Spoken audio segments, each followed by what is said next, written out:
Papa Dudut. Ako nga pala si Miyu, 25 years old at hindi ako proud sa ikukwento ko sa inyo na itatampok sa Barangay Love Stories.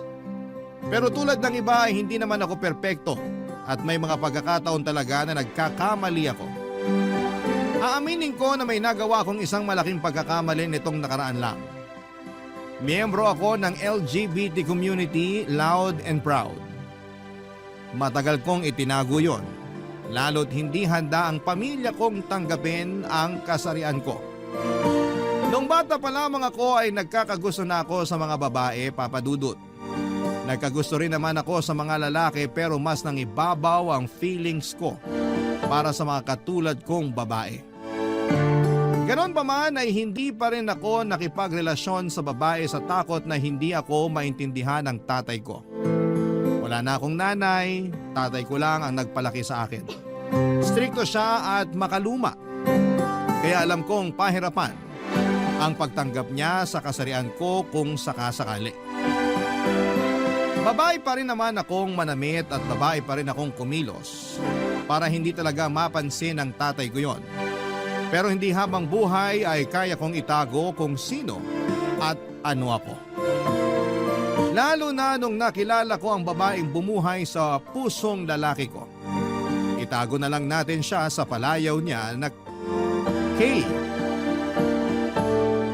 or si Kaye. Mas matanda siya ng 10 taon sa akin. Nakilala ko siya sa isang group sa Facebook ng LGBT.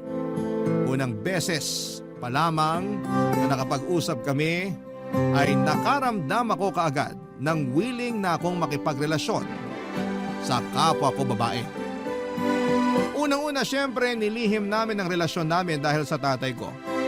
Naiintindihan naman yon ng kapareha ko noong simula. Pero nang tumagal ay nagdemanda siya na iladlad na namin ang relasyon namin sa lahat, lalo na sa tatay ko. Nagdalawang isip ako dahil doon ay nilayuan niya ako at sa paglayo niya ay naramdaman ko lalo na mahal ko na siya at kailangan ko siyang ipaglaban. Kaya kinausap ko ang tatay ko at naglakas loob akong aminin ang katotohanan. At tulad nga ng inaasahan ay hindi niya ako natanggap, Papa Dudut. Nagtalo kami lalo na nung sinabi niyang kasalanan ang pinili kong kasarian. Naggalit ako. Sa unang pagkakataon ay pinagtanggol ko ang kasarian ko. Yun ang naging dahilan para palayasin ako ni tatay sa bahay. Tinanggap ko naman yon, Papa Dudut, at pinuntahan ang karelasyon ko para sabihin sa kanya ang lahat. Tinanggap niya ako, pabalik sa buhay niya at doon na kami nagsamang dalawa, Papa Dudut.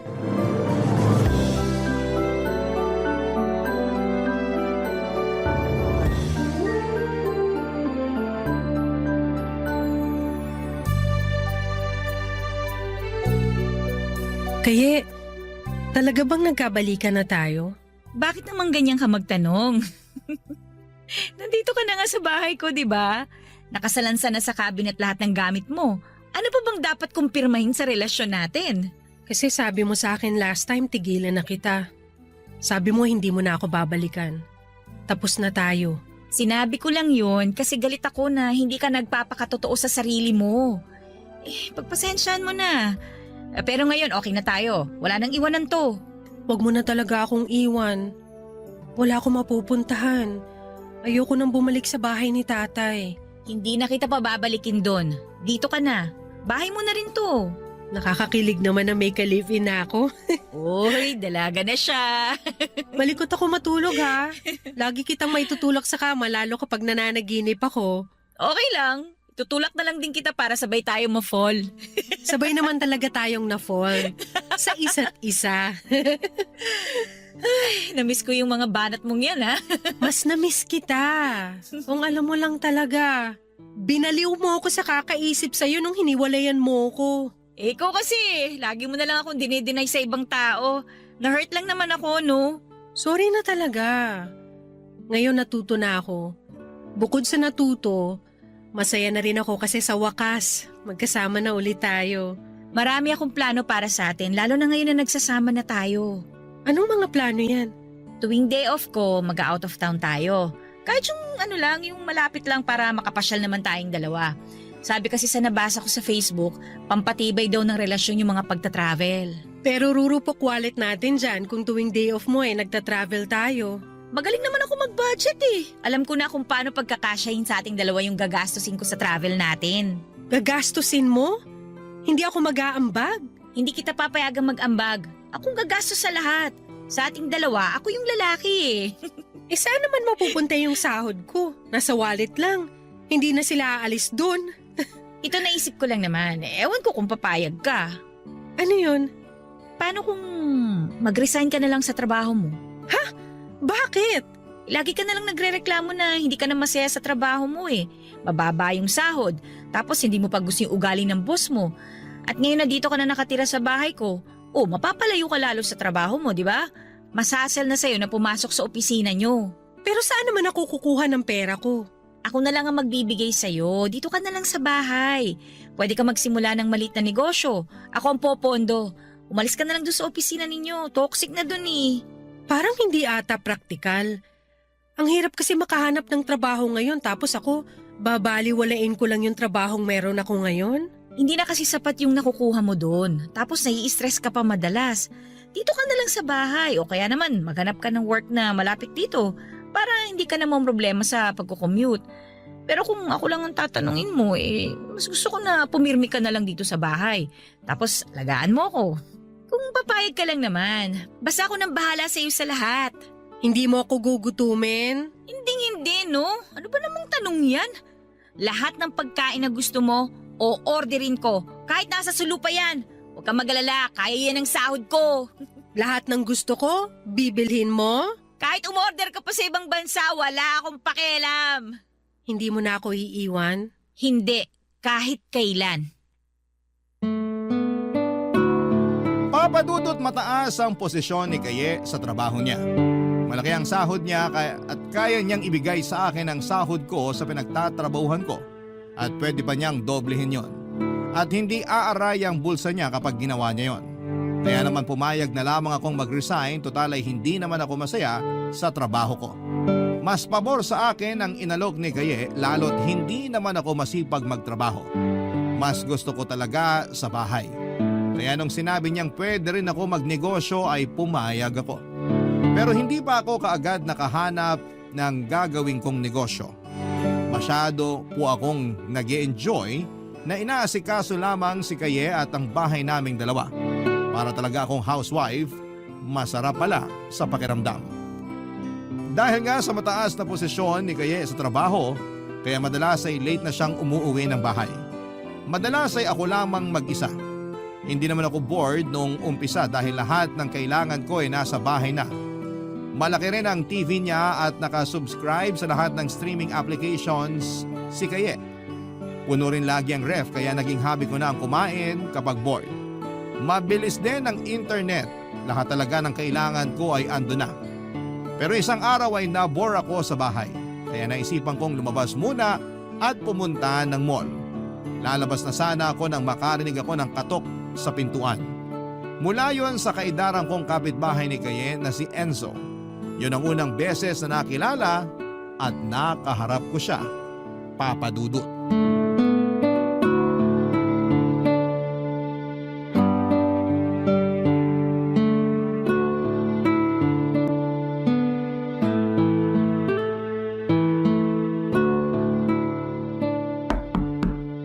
Sino kaya yun?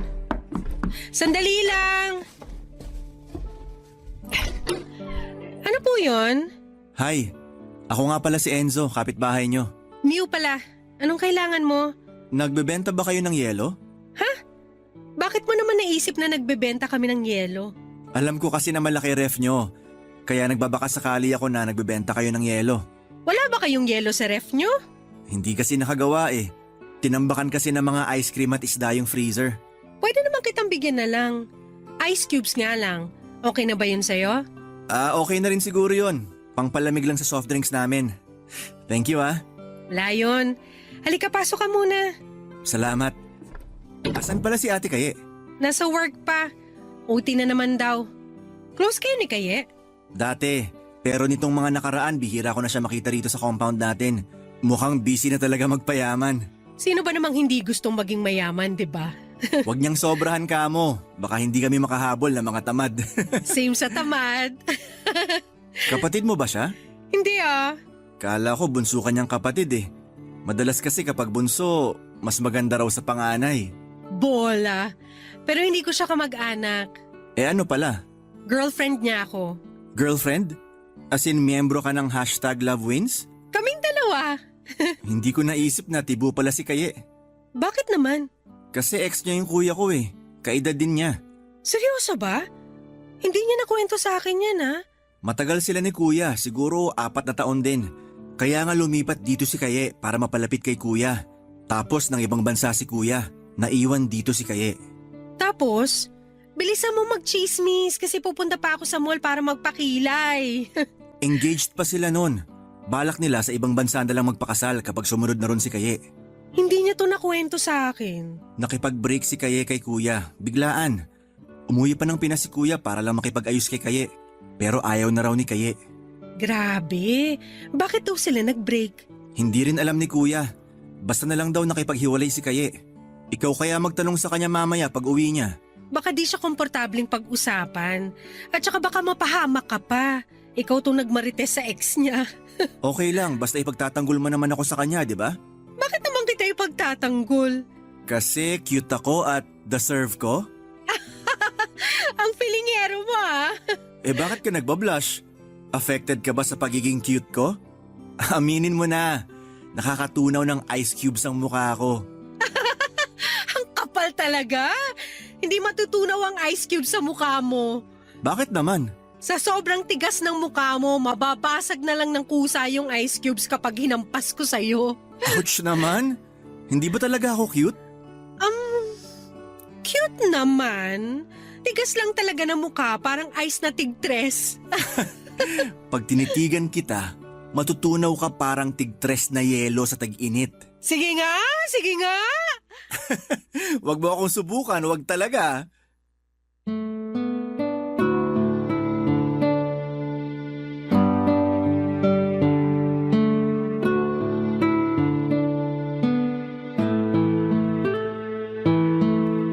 Papadudot, hindi ko alam pero ang smooth lang ng pag-uusap namin ni Enzo na akala mo ay matagal na kaming magkakilala. Hindi ko yon naramdaman sa kahit na sino. Kahit pa mismo kay Kaye. Nung simula nga namin ni Kaye, ang awkward pa kasi at mas matanda siya ng 10 taon sa akin at hindi ko alam kung paano dadalhin ang usapan. Mabuti na lamang at matalino at mapagpasensya si Kaye. Kaya sa huli naging komportable na rin ako sa kanya. Pero iba yung Enzo, ewan ko ba. Para bang may magic yung unang pag-uusap namin. Naputol nga lang dahil kailangan na niyang kunin yung ice cubes kasi hinahanap na siya sa bahay nila. Kinuha ko na lamang ang Facebook account niya para doon na lamang namin ituloy ang nabitin naming usapan o masasabi kong chismisan. Masaya akong binigay niya sa akin ang lahat ng social media accounts niya. Kasama na rin ang cellphone number niya. Hinal ko kaagad at finalo si Enzo sa lahat ng social media accounts niya. Finalo din niya ako at nakaramdam ako ng kilig at sinikap ko namang itago yon at huwag ipahalata kay Enzo. Ayaw ko namang mag-isip siya ng hindi maganda sa akin, Papa Dudut. Hindi naman kasi siya umaamin ng nararamdaman niya. So bakit kailangan kong aminin sa kanya na crush ko siya? Tuwing wala si Kaye, si Enzo madalas ang nakakausap ko.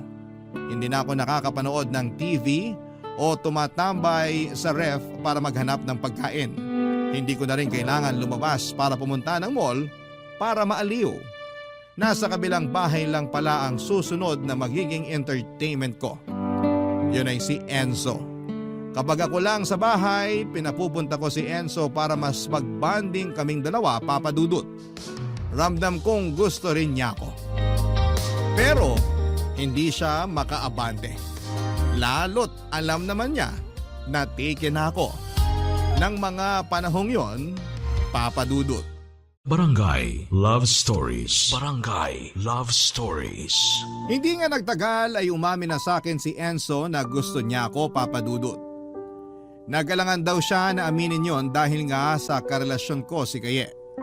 Sinabi ko rin sa kanya na gusto ko siya. Kakaibang saya ang naramdaman ko noong sa wakas ay inamin ko na ang totoong nararamdaman ko para sa kanya. Lalo na nung nalaman kong parehas lamang kami ng nararamdaman. Mas lalo tuloy akong na-fall sa kanya, Papa Dudut. Lagi na lang kaming magkausap na dalawa kahit na kasama ko pa si Kaye. Hindi naman nakahalata si Kaye at alam kasi niyang tutok talaga ako sa cellphone ko. Minsan kapag nagtatanong siya ay lagi ko na lamang sinasabi ay nanonood ako sa YouTube ng Barangay Love Stories. Pasensya na kung ginawa ko yung rason ang inyong programa. Pero totoo naman kasing mahilig din akong manood sa YouTube ng channel ninyo. Kasi nakaka-relate na ako. Lalo na doon sa mga kwento ng third party. Mahirap pala pero at the same time ay may thrill. Pinagkakatiwala naman ako ni Kaye at hindi niya ako pinagdududahan na may ginagawang hindi maganda. Lalo na tutok din siya sa trabaho niya kaya hindi rin niya gaanong binigyan ng pansin ang madalas na pagtutok ko sa aking cellphone. Mabuti na lamang at masipag sa trabaho ang girlfriend ko. Kung hindi baka niratrat na ako ng mga tanong dahil sa pagkaabala ko sa cellphone ko. Pero darating din pala ang punto kung saan ay makakahalata na si Kaye. Dahil sa dalas na paghawak ko sa phone ko. Pinansin na rin niya na madalas kong dalhin sa CR ang cellphone ko at nagtatagal ako doon. Isang araw habang nagkakape at pinaplano ni Kaye ang bakasyon namin. Hindi ko napansin na nakatitig na pala siya sa akin habang kausap ko si Enzo sa messenger. Nakailang tawag na pala siya sa pangalan ko pero hindi ko siya pinapansin. Doon na niya ako kinausap tungkol doon, Papa Dudut.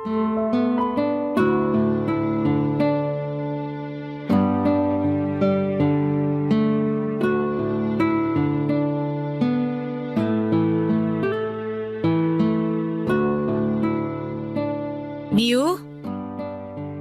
Niyo! Pwede na siguro yan. Anong pwede na siguro yan? Di ba tinatanong mo ko kung sa Siargao na lang tayo magbabakasyon sa long weekend? Tapos na yung usapan natin tungkol doon. Okay. Okay naman na pala. Pwede kaya bitawan mo muna yung cellphone mo? Bakit? Kasi nag-uusap tayo eh. Gaano ba ka-importante yan tinitingnan mo dyan sa cellphone mo? Hindi naman importante. Nag-check lang ako ng pwedeng isuot pag nag-Siargao na tayo. Hindi ka talaga nakinig mula simula, no? Nakinig ako. Kung nakinig ka, sana alam mong hindi tayo matutuloy sa Siargao. Kasi wala tayong mabook na flight. Saan na pala tayo pupunta ngayon? Ayos ka lang ba? Alam mo, napipikon na ako sa'yo eh. Ikaw naman? Maliit na bagay pinapalaki mo. Hindi maliit na bagay sa akin to ha. Lagi ka nalang ganyan. Hindi ka na masyadong nakikipag-usap sa akin. Mas gusto mo pang kaharap lagi ang cellphone mo. Ilang oras na nga lang tayo magkasama sa isang araw tapos inuubos mo pa dyan sa walang katuturan na yan? Bakit ba ang sungit mo? May dalaw ka ba? Delayed nga ako eh dahil stress ako sa'yo. O sige na po. Sorry na. Ibababa ko na tong cellphone ko para makausap ka na. O ayan na. Gusto ko malaman kung bakit ganyan ka ka-attach dyan sa cellphone mo. May dapat ba akong malaman? Wala. Alam kong meron. Hindi ka naman kasi ganyan noon eh. Dati nga tuwing umuwi ako, halos makalimutan mo may cellphone ka pala. Hindi mo hinahawakan ng cellphone mo noon pero ngayon halos idikit mo na sa bagang mo. Grabe naman yung bagang. Pero sige na lang.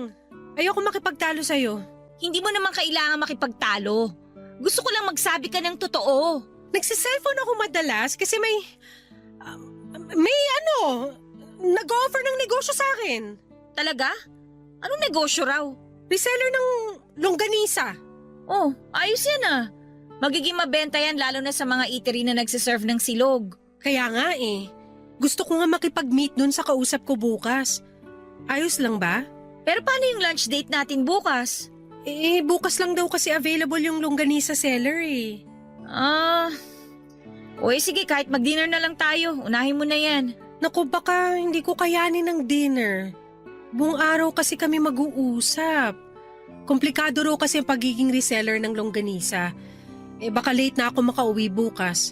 Sa dulo pa naman ng Laguna yun.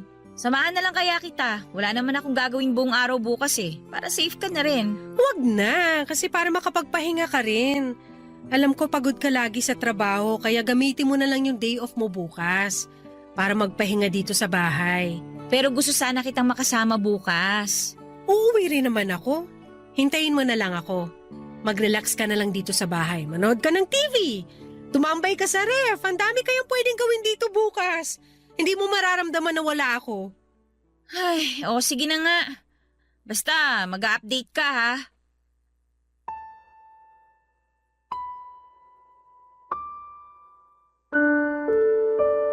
Papadudot na wala ang kabako nang maniwala si Kaye na magiging reseller ako ng longganisa. Hindi ko nga alam kung bakit iyon ang unang pumasok sa isipan ko. Natakot na kasi ako sa pagtatanong niya. Mabuti na lamang at hindi na siya masyadong nag-usisa pa. Hinayaan na nga rin niya akong makipag-usap sa inaakala niyang longganisa seller na kikitain ko sa dulo ng Laguna. Natawa ako sa totoo lang. Butit hindi niya napansin yon. Parang tanga yung pupunta ako sa dulo ng Laguna para lamang sa meeting kuno para sa pagiging reseller ko ng longganisa. Pero lumusot kay Kaye ang mga palusot na yon. Nagpunta ako sa sala para doon ipagpatuloy ang usapan namin ni Enzo at para hindi makahalata si Kaye ay pinalitan ko ang name ni Enzo sa Messenger. Ginawa kong longganisa online seller Laguna chapter. Para kung sakali mang sisilip siya sa cellphone ko ay hindi siya magdududa dahil longganisa kaagad ang bubungad sa kanya. Mas lalo lamang tuloy akong naging kampante na ituloy ang namamagitan sa amin ni Enzo kahit na alam kong mali yun. Ang hirap talagang magpigil sa tukso. Kaya niyakap ko na lamang ito ng buong buo, Papa Dudut. Kinabukasan ay maaga akong nagising. Pinagluto pa ako ni Kaye ng longganisa para raw ma-inspire ako sa papasukin kong negosyo. Pagkatapos kong kumain ay nagmadali na akong lumabas ng bahay. Dumiretso ako sa bahay ni na Enzo.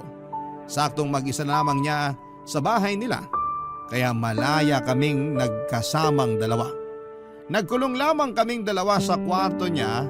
Walang kaalam-alam si Kaye na nandun lang pala ako sa kabilang bahay at nakikipag-cuddle sa kabit ko na kapitbahay ng ex niya. Or nakapatid pa ng ex niya. Kung magpapakatotoo ako ay hindi ako noon nakaramdam ng guilt. Siguro dahil mas nangibabaw ang saya na makasama ko si Enzo. Hindi ko nga hinawakan buong araw ang cellphone ko dahil masyado akong nag-enjoy sa feeling niya. Nakalimutan ko na tuloy mag-update kay Kaye at ang malalapay naka-silent lamang ang phone ko. Habang nakahiga kami ni Enzo sa kama, kinausap niya ako sa setup naming dalawa, Papa Dudut.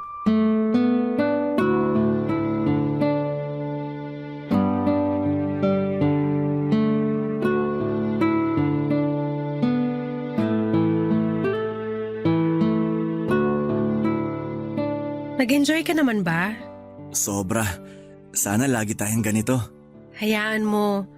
Patagalin lang natin ng konti tapos magpapanggap ako kay Kaye na malakas na yung negosyo kong longganisa. Para kunwari, kailangan ko laging pumunta ng Laguna para pumili ng iba't ibang longganisa. Paano kaya kung hindi na lang ako magpapanggap na longganisa online seller, no? Ano bang gusto mo? Pwede namang supplier ka ng gourmet tuyo. Hindi. Gusto ko na ng totoo. Paanong totoo? Na ako si Enzo at hindi longganisa online seller. Kailan ba tayo aamin? Alam mo namang hindi ganun kadali. Lalo sa sitwasyon ko. Hindi rin naman madali to sa akin. Kapag nalaman to ng kuya ko, magagalit yon. Kaya nga habang hindi pa tayo nakakahanap ng tamang tiyempo at rason, ganito muna. Masaya pa rin naman to. May thrill kapag itinatago. Baka sa'yo lang. Walang thrill to sa akin. Ako gusto ko nang umamin. Gusto na kitang maka-in a relationship sa Facebook. Gusto ko nang samahan ka sa mall para magpakilay. Ayoko na nagtatago lagi na akala mo mga kriminal tayo. Hindi pa ako handa. Sana maintindihan mo. Lalo kaka-live-in lang namin ni Kaye. Ang sama ko namang tao para iwan siya eh. Kinupkup niya ako nung pinalayas ako ng tatay ko sa bahay. Kukup-kupin kita. Dito ka sa bahay. Bihira namang umuwi mga kasama ko rito eh. Parang solo na rin natin tong bahay. Nagpapatawa ka ba? Kapag umamin tayo kay Kaye, sa tingin mo wise pa rin na tumira rito sa kabilang bahay niya? Ano na lang ang mararamdaman ni Kaye nun? Parang mas may pake ka talaga sa feelings ni Kaye. Paano naman ako? May paki rin naman ako sa'yo, pero sa ngayon tayo kasi yung mali. Kaya nga itama na natin eh. Sabihin na natin yung totoo sa kanya. Paikot-ikot naman tayo. Hindi pa ito yung tamang panahon, bigyan mo ko ng time. Pag ako napagod maghintay, Ano, iiwan mo ko? oo. Pag napagod ako maging kabit, Kung mahal mo ko, may intindihan mong sitwasyon ko. Hindi ko naman ginusto na maging ganito tayo. Kapitbahay ka lang dapat na nanghingi ng ice cubes eh. Mali ko ba kung mapupunta tayo sa third party? walang sikretong hindi nabubunyag. Alam ko yun. Kaya habang hindi pa tayo nabubunyag, hayaan mo muna mag-enjoy tayo habang pinaplano kung kailan tayo aamin. Pero aamin tayo kay Kaye kasi nakokonsensya na ako. Oo naman. Sa tamang oras. May isa pa akong tanong. Ano yun? Sinong mas mahal mo sa amin ni Kaye?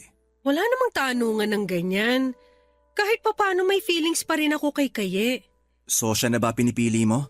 Pinipili rin kita. Dapat isa lang. Sa ngayon, kayo munang dalawa.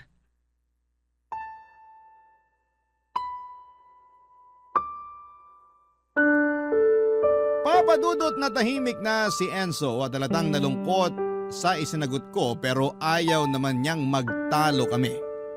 2 oras na lamang kasi ang natitira para sa amin noong araw na yon. Tapos ay uuwi na ako kay Kaye. Nagyakapan na lamang kami at nakinig sa Spotify ng Barangay Love Stories. Nasaktuhan pa na ang pinakikinggan naming kwento ay tungkol sa mga kabit. Mas lalo lamang natahimik si Enzo. Nagdahilan na lamang ako na kailangan ko nang umuwi para hindi na maging awkward ang lahat para sa amin. Baka mapagmulan pa kasi yon ng away.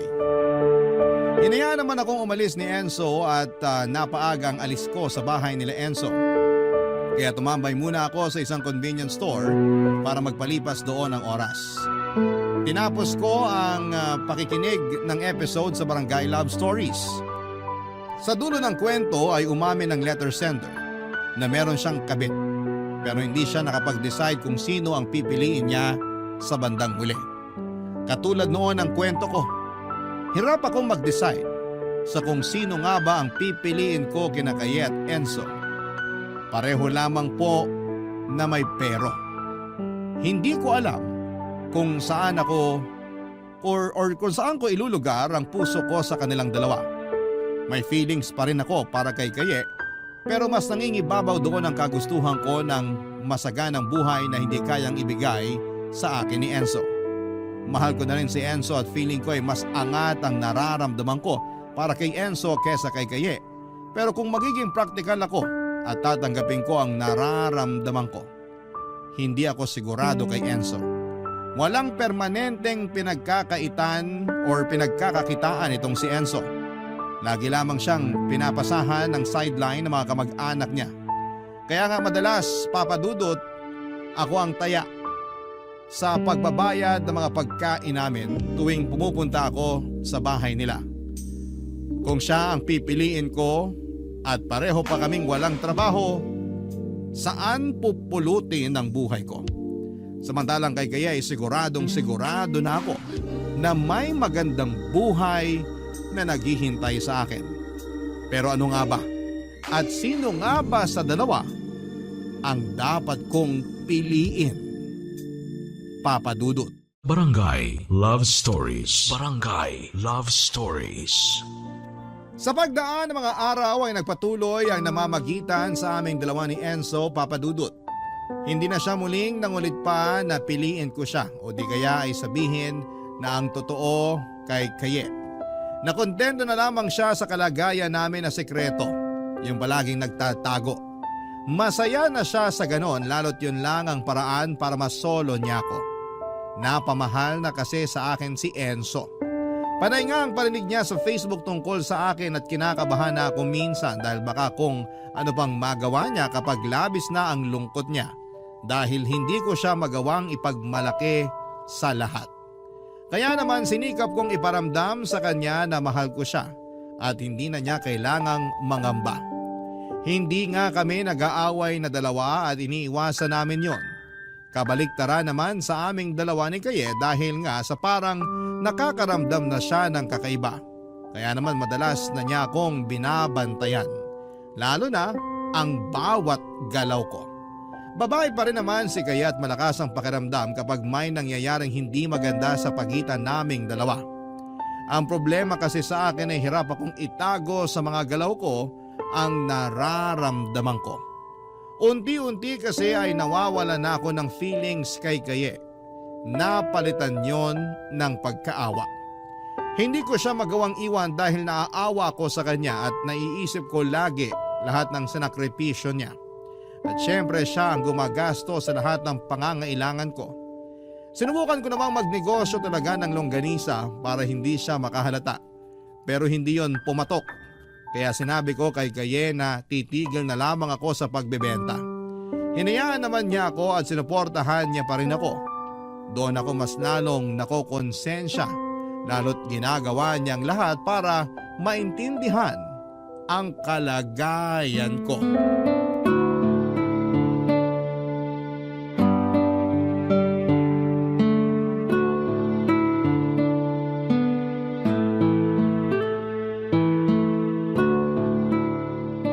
Happy Mansary! Ha? Nakalimutan mo? Ang alin? Nakalimutan mo na nga, hindi ka pa nakinig. Sorry, may iniisip lang kasi ako. Happy Mansary, sabi ko. Mansari natin ngayon? Ay, totoo ngang nakalimot. Sorry talaga Kaye, ang dami ko lang kasi talagang iniisip. Pansin ko nga, kaya siguro nanlalamig ka na rin sa akin. Hindi ah. Anong hindi? Hindi ka na nakikipaglambingan sa akin. Sa kama naman, di yumakap ayaw mong gawin. Para ka nandidiri. Hindi totoo yan. Ikaw lang ang nag-iisip niyan. Talaga ba? Ako lang ba talaga? Lagi mo akong tinataboy tuwing kinakalabit kita sa gabi. Nakakasama ka ng loob, alam mo ba yun? Ilang buwan nang walang nangyayari sa atin ah. Yun lang ba ang habol mo sa relasyon natin? Yung mapagbigyan yung bawat kalabit mo sa akin? Hindi lang naman yun eh. Sa tuwing kasama kita rito, kahit na nakatambay lang tayo, parang wala kang ganang kausapin ako. Naalala mo pa ba kung kailan ka huling nag-I love you sa akin? Kasi ako hindi ko na maalala eh. Marami nga lang akong iniisip. Ayoko magduda pero para kasing may tinatago ka sa akin eh. Wala akong tinatago sa'yo, praning ka lang masyado. Sana nga no, sana lang talaga napapraning lang ako. Kasi alam mo pakiramdam ko, hindi mo na ako mahal. Sige, praningin mo pa sarili mo. Nakakapraning naman kasi kung paano mo ako pakisamahan ngayon eh. Ang laki ng pinagbago mo. Wala ka nang lambing sa akin tapos lagi ka pang galit tuwing kinakausap kita. Ewan ko sa'yo. Alam mo kung may problema, kakausapin mo ako para hindi ako nag-iisip ng hindi maganda sa relasyon natin. Ano? Ayaw mo na ba? May nahanap ka na bang iba? Babae rin ba o lalaki na? Huwag mo akong inisin sa mga pagbibintang mo ha. Hindi kita pinagbibintangan. Inalalatag ko lang ang mga tanong ko sa'yo para may idea naman ako kung bakit bigla ka na lang nanlalamig. Kung bakit ang bilis ang pagbabago mo sa akin. Gusto mong malaman ng totoo? Oo! Napapagod na ako sa'yo. Napapagod na ako na lagi ka na lang wala rito sa bahay. Ako na lang lagi ang naiiwang mag-isa. Puro ka trabaho, puro ka OT. Mas mahalaga sa'yo ang trabaho kaysa sa akin. Kung hindi ako magtatrabaho, paano tayo? Dinodoble ko nga ang pagkayod para mabili ko lahat ng gusto mo, di ba? Sabi mo, gusto mo mag-US tayo sa Pasko. Yun naman ang pinag-iipunan ko ngayon. Huwag ka na magrason. Ang sabihin mo, mas nai-enjoy mo lang magtrabaho kaysa makasama ako. Hindi totoo yan ah. Tuwing day off ko nga, lagi naman tayong lumalabas, di ba? Pero parang ikaw yung walang gana at gusto mo laging umuwi ka agad. Sus! Pinapasa mo na naman sa akin yung sisi. Pinapaliwanag ko lang ang side ko. Pero sige. Sorry kung talagang kung feeling mo nagkukulang ako sa'yo lalo na sa oras. Babawi ako. Lahat ng gusto mo gagawin ko. Dodobling ko lahat ng kailangan mo. Huwag ka lang manlamig sa akin, please. Huwag ka lang magbago sa akin. Hinawakan ni Kaye ang mukha ko at pilit na hinaharap ang mukha ko sa kanya para tignan ko siya sa mga mata. Pero ako tong nakakaramdam ng guilt kaya hindi ko siya magawang tignan. Umiwas ako ng tingin at nagpanggap na hindi pa rin ako okay sa kawalan niya ng time sa akin. Nakita ko sa kanya na nakokonsensya siya, Papa Dudut. Kinabukasan ay nag-leave siya sa trabaho at hindi na rin siya nag-OT noong mga sumunod na araw. Nilaan niya ang oras niya sa akin at maaga siya kung umuwi para makabawi. Nagpatuloy pa rin siya sa pagbili ng mga kailangan ko at naiayos na rin niya ang pagpunta namin sa US. Lahat ng kailangan ko ay ibinigay talaga niya. Tinutuon niya ang pangako niyang babawi siya sa akin. Kahit sa totoo lang, wala naman siyang kailangang gawin dahil ako itong may pagkukulang at may ginagawang mali sa kanya. At dahil nga sa mga effort niya sa akin, kaya lalo akong nakukonsensya. Bihira ko na kung replyan si Enzo at madalas ay tinatanggihan ko na makipagkita sa kanya. Sa tuwing nasa trabaho si Kaye ay panayang katok ni Enzo sa bahay para makipagkita sa akin pero nagpapanggap akong may ginagawa o nagpapanggap ako na wala ako sa bahay. Kahit sa totoo lang ay nasa loob lamang ako ng kwarto at nagtatago kay Enzo. Alam kong nakakahalata na si Enzo lalo't dumadami pa ang mga parinig niya sa akin sa Facebook. Kaya kailangan ko nang tapusin ang namamagitan sa amin. Dumating ang araw na nakapag-decide na ako. Si Kaye ang pinipili ko dahil siya ang totoong nagmamahal sa akin. Alam kong mahal din ako ni Enzo pero hindi kasing lalim ng pagmamahal ni Kaye sa akin. Alam kong nasa tamang tao na ako at hindi ko na kailangang maligaw pa kay Enzo.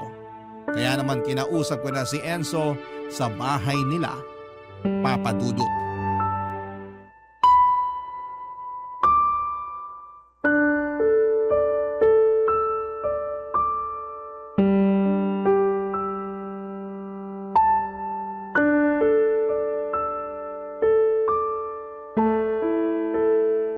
Mabuti naman at nakipagkita ka na.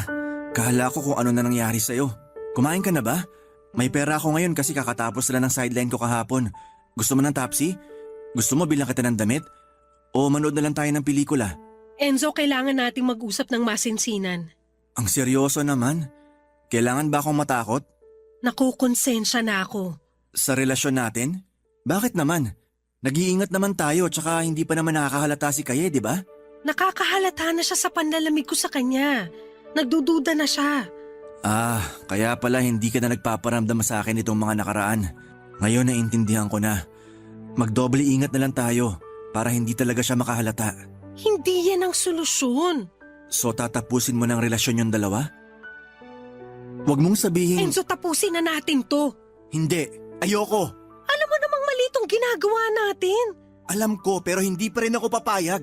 Please naman, makinig ka. Hindi na ako makatulog sa gabi dahil lagi na lang ako nakukonsensya sa ginagawa natin kay Kaye. Nakakapagod na magdahilan sa kanya kapag nararamdaman niyang nagbabago na ako ng pakikitungo. Ikaw naman pala tong mali. Dapat kasi hindi ka nang lalamig. Dapat ganun ka pa rin sa kanya tulad ng dati. Talaga makakahalata siya. Di bale, maaayos pa natin to. Hindi naman natin kailangan sumuko agad. Ako sumusuko na ako. Sinusukuan ko ng relasyon natin. Makinig ka naman sana. Ako ba pinakinggan mo? Akala mo madali sa akin na pumayag na lang sa gusto mo? Na-fall na ako sa'yo. Nang sagad ni you. Makakalimutan mo rin ako. Madaling sabihin sa'yo yan kasi kahit bitawan mo ko, merong sasalo sa'yo. Andyan si Kaye. Paano naman ako? Marami pang iba dyan.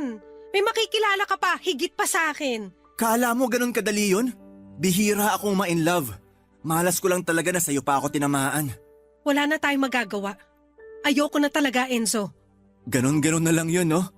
Matapos mong hayaan na mahulog ang loob ko sa'yo ng tuluyan, makukonsensya ka? Tapos eto bigla mo na lang akong bibitawan? Ang bilis mo namang bumitaw. Pinag-isipan kong mabuti to. Hindi lang to mabilis ang desisyon. Tsaka alam mo naman na si Kaye ang nauna. Siya ang legal. Malamang sa kanya ako dapat mapunta. Siya lang ang pinili mo kasi kaya niyang saluhin lahat ng kailangan mo. Pera lang naman ang mahalaga sa'yo, di ba? Pinaparamdam mo sa akin na mahal mo ko, pero hindi ka makatodo kasi alam mo sa sarili mo na wala kang future sa akin. Totoo yan. Hindi ko i-deny. Masecured ako kay Kaye. Wala naman talaga akong aasahan sa'yo eh. Sabi na eh, talo ako pagdating sa bulsa niya. Ano ba naman kasi yung maliliit na sideline ko kumpara sa kinikita niya sa malaking kumpanya, di ba? I'm sorry pero nakapag-desisyon na talaga ako. Okay, Ayos na tayo? pwede na rin. Pinapakaba mo ako sa mga sagot mo. Kinakabahan ka? Good yan. Huy, anong pinaplano mo? Mabuti na lang at na-screenshot ko lahat ng malalaswang usapan natin. Na-save ko rin yung sinend mong nakahubad na picture sa akin. Teka, andito rin ata sa cellphone ko lahat ng pictures na kuha ko habang natutulog ka sa kama katabi ako. Mabuti na lang tamad ako mag-delete. Enzo, wala namang ganyanan. Hindi ko naman syempre ikakala to. Lalong hindi ko to ibibigay kay Kaye. Thank you. Thank you. Babawi na lang ako sa'yo. Kung papayag ka na ituloy natin itong namamagitan sa atin, madali lang naman akong kausap. Pero Enzo, ayoko na. Maawa ka naman sa akin. Huwag mo naman akong daanin sa ganyan. Ayaw mo talagang ituloy natin tong relasyon natin? Ayoko na talaga. Okay. Andyan ba ngayon si Kaye sa bahay nyo? O nasa trabaho pa? Nanlaki ang mga mata ko sa pagiging swabe ng pangba-blackmail ni Enzo sa akin. Kampante siya na ilabas lahat ng sikreto namin at hindi siya natatakot na mapasama siya. Gusto lamang niyang mapahamak ako, yon ang intensyon niya. Nakailang pakiusap ako na huwag niyang ituloy ang pinaplano niya pero matigas ang puso niya. Saka lang daw siya makikinig sa akin kapag hindi ko na itutuloy ang pakikipaghiwalay ko sa kanya. Naiyak na ako noon pero para siyang bato na nakaharap lamang sa akin. Wala siyang ibang gustong gawin kundi ang mapa-oo ako na huwag siyang hiwalayan sa kahit na anong paraan. Aminado ako sa mga private na picture ko na sinend at pinagkatiwala sa kanya. Aminado rin ako sa mga malalaswang usapan namin. Pero bakit kailangan niyang gamitin yon laban sa akin? Hinintay niyang makasagot ako at sa sobrang takot ay pumayag ako sa gusto niya. Pinilit niyang iyakapin ako. Tumanggi ako pero naggalit siya. Lagi niyang ginagamit na panakot sa akin ang mga hawak niyang ebidensya sa relasyon namin. Ayokong mapunta yon kay Kaye kaya pumapayag ako na ipagpatuloy pa namin ni Enzo ang lahat. Pinilit din niyang magsiping kami noong araw na yon. Wala akong nagawa. Nandiri ako sa sarili ko pero alam kong kasalanan ko yon.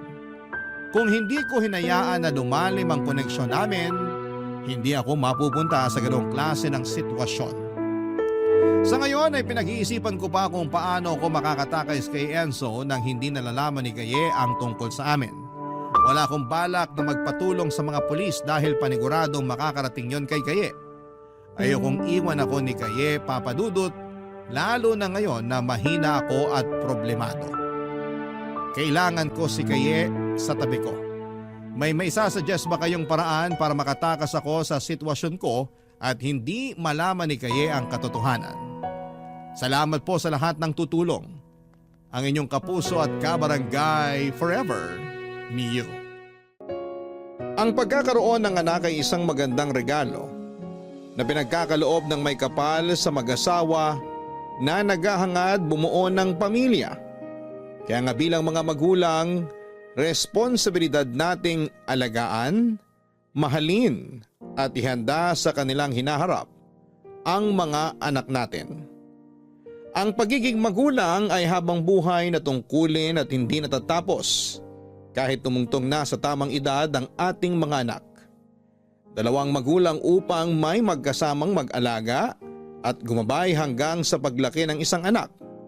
Ngunit paano kung hindi lang dalawa ang magulang ng isang bata kundi tatlo? Masasabi bang napakaswerte na niya dahil sa pagkakaroon ng higit sa dalawang mga magulang? Yan ang eksaktong karanasan na gustong ibahagi ngayong Sabado ng ating si Clarissa. Gusto mo na bang makarelate sa kanya? Tunghayan natin ang kanyang storya sa mga kwento ng pag-ibig, buhay at pag-asa sa nangungunang Barangay Love Stories. Dear Papa Dudut, isang mapagpalang araw sa inyo at sa mga kabarangay natin. Ako nga pala si Clarissa, 31 years old at avid listener ng Barangay Love Stories. Taga Pampanga ang napangasawa ko at dito na rin ako sa probinsya nagtatrabaho bilang high school teacher sa isang pampublikong paaralan. Meron na kaming isang anak ng asawa ko. Ang mister ko ang nag-encourage sa akin na magpadala ng kwento ng buhay ko. Lalo na at pareho naming gustong-gusto ang inyong programa. Umaasa ako na sana'y mapili po ninyong i-ere sa radyo at kapulutan na rin ng aral at ng mga kabarangay natin. Magsisimula ang lahat taong 2011, kung saan ay 18 years old lamang ako at magkokolehiyo. Tubong Pagsanghan, Laguna talaga ako at doon na lumaki kasama ang aking mga magulang. Mekaniko ang tatay ko at mananahin naman si nanay. Solong anak lamang nila ko. Masaya naman ang aming pamilya, lumaki akong close sa mga magulang ko. At minsan kong nasabi sa sarili ko na napakaswerte ko dahil sila ang aking nanay at tatay. Pero noong taong yon ay merong nangyari sa pinakamamahal at iniingatan kong pamilya.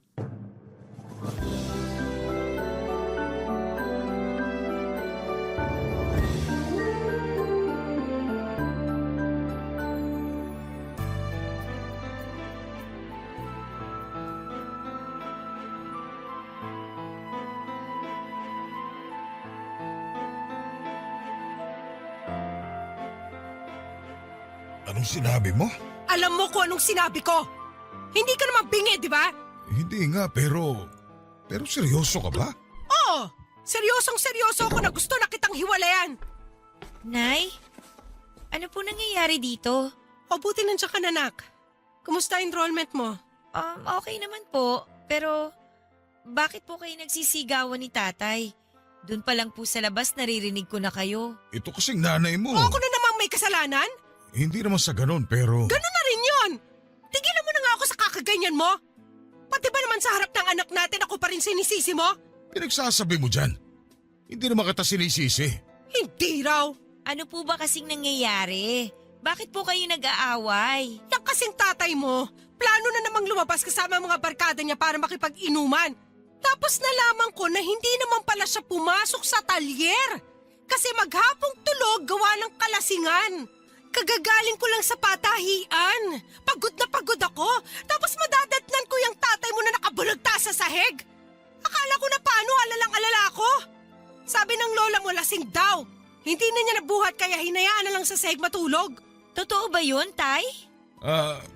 Bali ang nangyari kasi... Subukan mo na magsinungaling. Hugutin ko talaga tila mong lalaki ka. Totoo yun, anak. Medyo napasarap lang yung inuman namin ng barkada ko kasi birthday niya kahapon. Birthday daw, laging yun na lang ang dinatahilan mo. Yun naman kasi ang totoo. Pero kahit na po, sana naman tumanggi na lang po kayo. Yang tatay mo? Tatanggi sa alak? Parang imposible. Mahirap talagang tanggihan yung alak. O kita mo na, Clarissa? Wala nang pag-asa yung tatay mo. Pati utak niya napasok na ng alak. Sobra ka naman magsalita. Sobra na ako sobra. Yung pinaggagawa mo ba naisip mong sobra-sobra na rin? Grabe ka na! Ang lala mo na! Halos pabayaan mo na yung trabaho mo, makapag-inom ka lang. Kami nga ni Clarissa hindi mo na makilala kapag lasing ka. Totoo naman po yung sinasabi ni nanay eh. Pinagmumura niyo pa kami. Kulang na lang nga po sakta ninyo eh. Pasensya na kayo. Hindi ko naman sinasadya eh. May alak lang talaga sa sistema ko noong mga oras na yun. Pero alam niyo naman na mahal ko kayo. Mahal daw. Hindi mo na ako maloloko.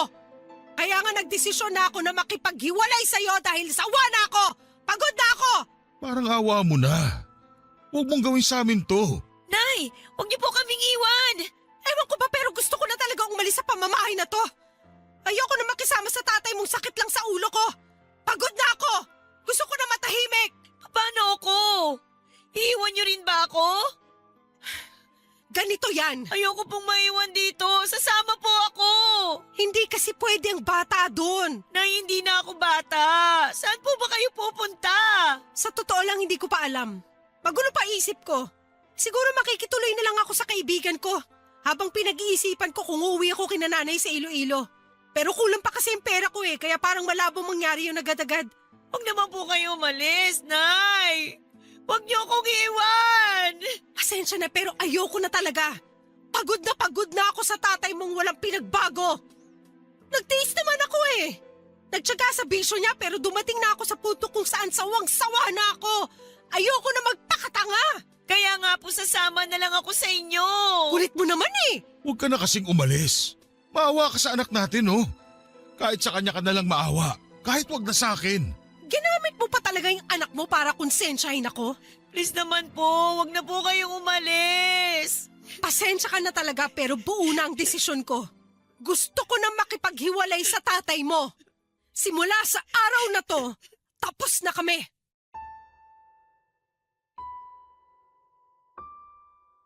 Papadudot walang sariling anak ang mga magulang ko kaya inampon nila ako noong sanggol pa lamang.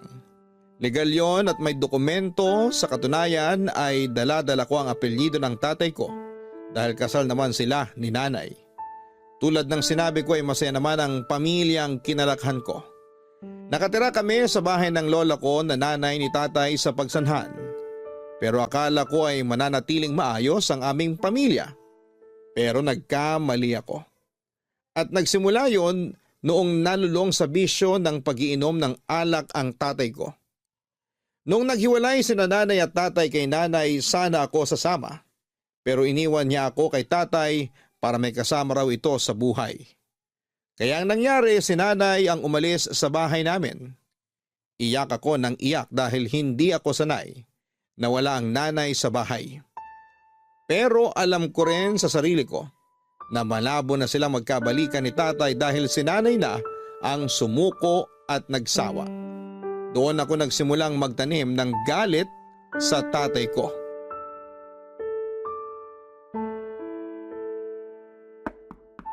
Nak, ako to. Ang tatay mo. Ay, sandali lang po, tay. Buksan ko po yung pinto. Ano po yun, tay? Busy ka ba? Hindi na po. Katatapos ko lang pong gumawa ng mga assignment namin. Grabe, kapapasukan lang. May assignment na kagad kayo?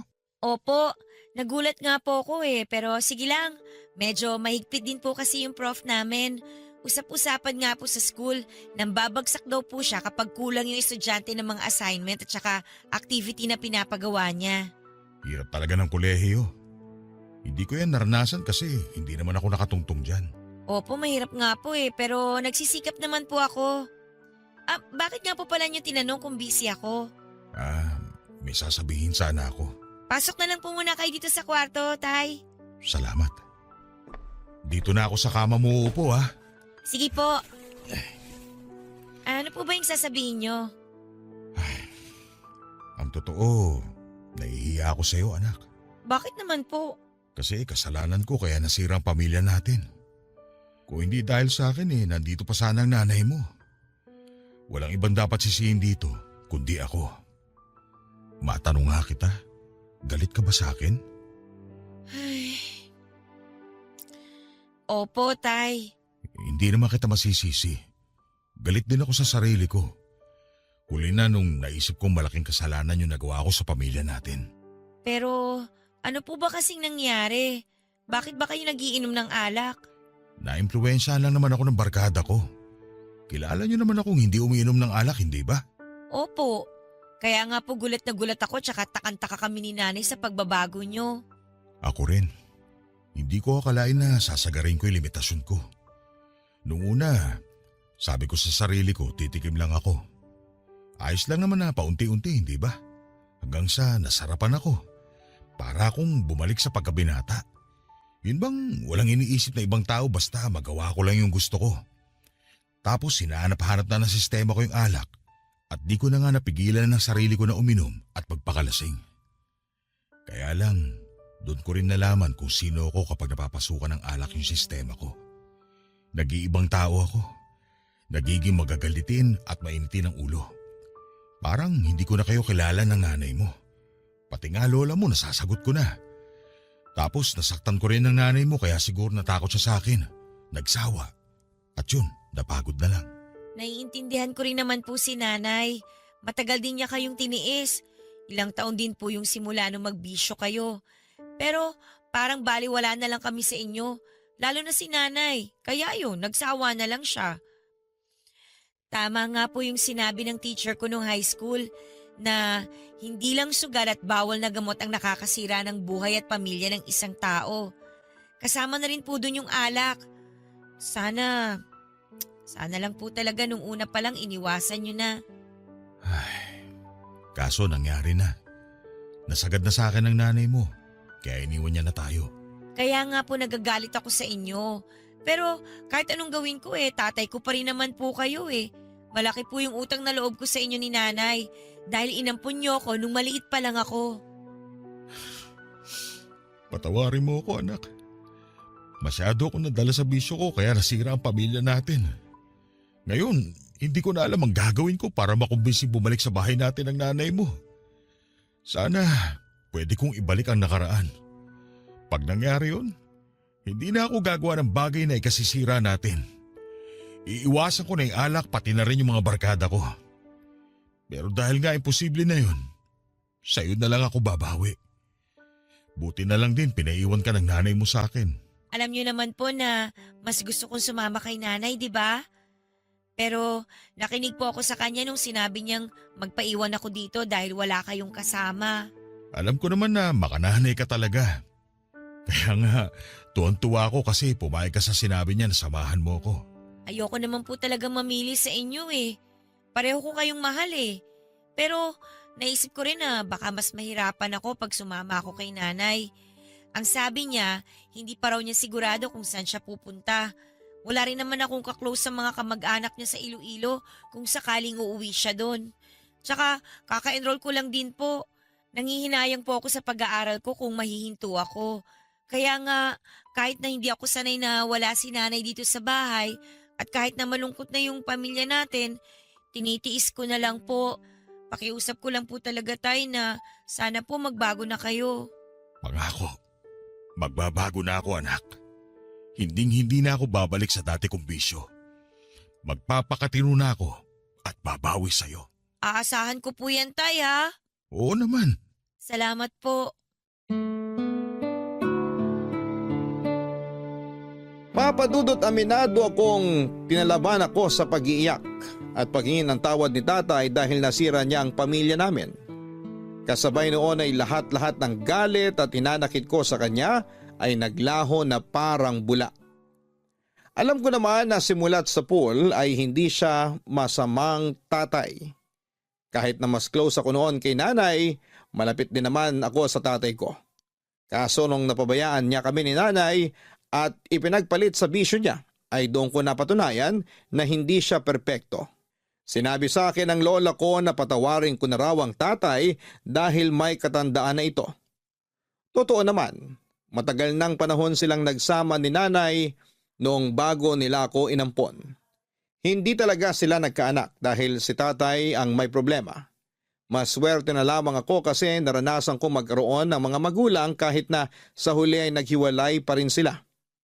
Kaya pinilit kong magpatuloy sa buhay kahit na nasasaktan at nalulungkot ako dahil sa nangyari sa pamilya ko ng mga panahong yon, Papadudot. Papadudot noong 2012 ay nagkaroon ng sakit sa atay si tatay. Gawa na rin ang matagal na panahon niyang pag-inom ng alak. Hindi na tuloy siya nakapagtrabaho dahil sa nangyari nakadagdag yon sa dagok na kinakaharap ng pamilya namin. Kamuntik pa akong huminto sa pag-aaral, buti na lamang ng mga panahong yon ay sinalo ng tiyahing kong wala pang asawa at anak ang gastusin para hindi ako matigil. Bali panganay siyang kapatid ni tatay na nagtatrabaho sa Maynila. Stay-in siya at umuwi lamang sa amin sa Laguna tuwing Sabado at Linggo. Kahit na nahihiya ay pinagpatuloy ko pa rin ang pag-aaral sa pag-asang may babalik ko ang lahat ng tulong sa akin ng tiyahing ko kapag nakatapos ako. Sa pagpapatuloy ng kwento ko, hindi lingid sa kaalaman ni nanay ang pagkakasakit ni tatay dahil palagi ko yung ibinabalita sa kanya sa text. Pero kahit kailan ay hindi naman siya nag-reply. Kung may nireplyan man siya, sa lahat ng mga text ko ay tungkol lang sa akin, lalo kapag kinukumusta niya ako. Pero ako na mismo ang hindi nag-reply dahil sumasama na ang loob ko sa kanya. Mas nadagdagan pa ang hinanakit ko sa nanay ko noong may nakapagbalita sa amin na meron na raw siyang kinakasama at nasa Cavite raw sila nakatira, Papadudot.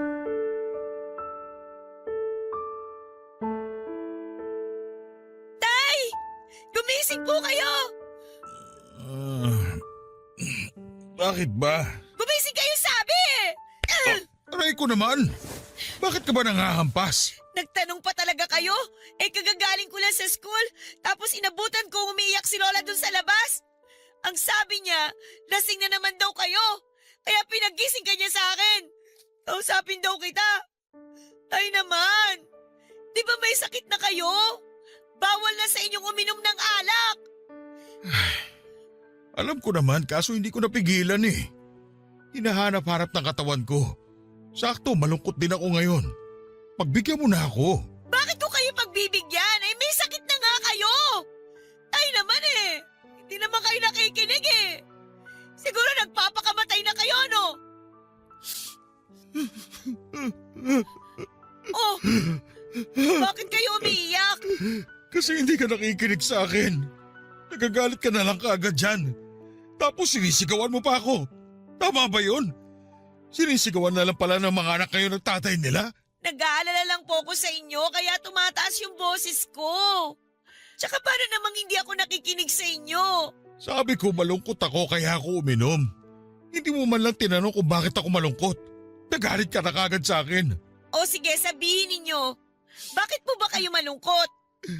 Kasi pinagpalit na ako ng nanay mo sa iba. Meron na siyang bagong kinakasama. Sino hindi malulungkot doon? Ay naman, wala na po tayong magagawa kung yun yung gusto ni nanay. Ganun na lang yun. Wala na tayong gagawin. Hindi ko naman po alam kung anong pwede nating gawin eh. Naiintindihan ko yung lungkot nyo pero ano po bang magagawa natin? Ano magagawa ko? Alam nga naman pigilan ko siya magkagusto dun sa bago niya. Imposible naman yun, di ba? Alam ko namang imposible. Pero sobra naman yung nanay mo. 1 taon pa lang naman kaming hiwalay. Tapos nakuha niya na ako ipagpalit sa iba. Siguro, matagal na siyang may iba. Hinintay niya lang na maghiwalay kami. Hindi ko na rin po alam kung ano po yung totoo. Kung makapagsalita ka parang mas kinakampihan mo pa yung nanay mo ha. Tay, hindi ko kinakampihan si nanay. Sa totoo lang, hindi ako masaya na meron siyang iba kasi ibig sabihin lang nun, hindi na talaga niya kayo mahal. Umasa pa naman ako na magkakaayos kayo kahit na alam kong imposible nang mangyari yon. Di wala na nga siyang pakialam nung binalita ako sa kanya na nagkasakit kayo eh. Di mas lalo na ngayon kasi meron na siyang iba. Yun na nga eh. Kaya nga gusto ko na lang magpakalunod sa alak para… Ay! Pwede ba tumigil na kayo?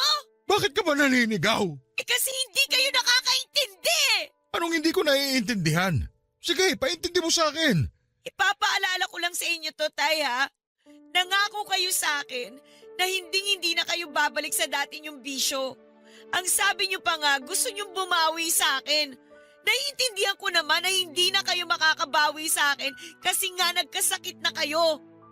Alam niyo pag nasa school ako, lagi ko kayong iniisip. Hindi na nga ako makapag-concentrate sa lesson namin kasi gusto ko nang umuwi para makita kayo eh.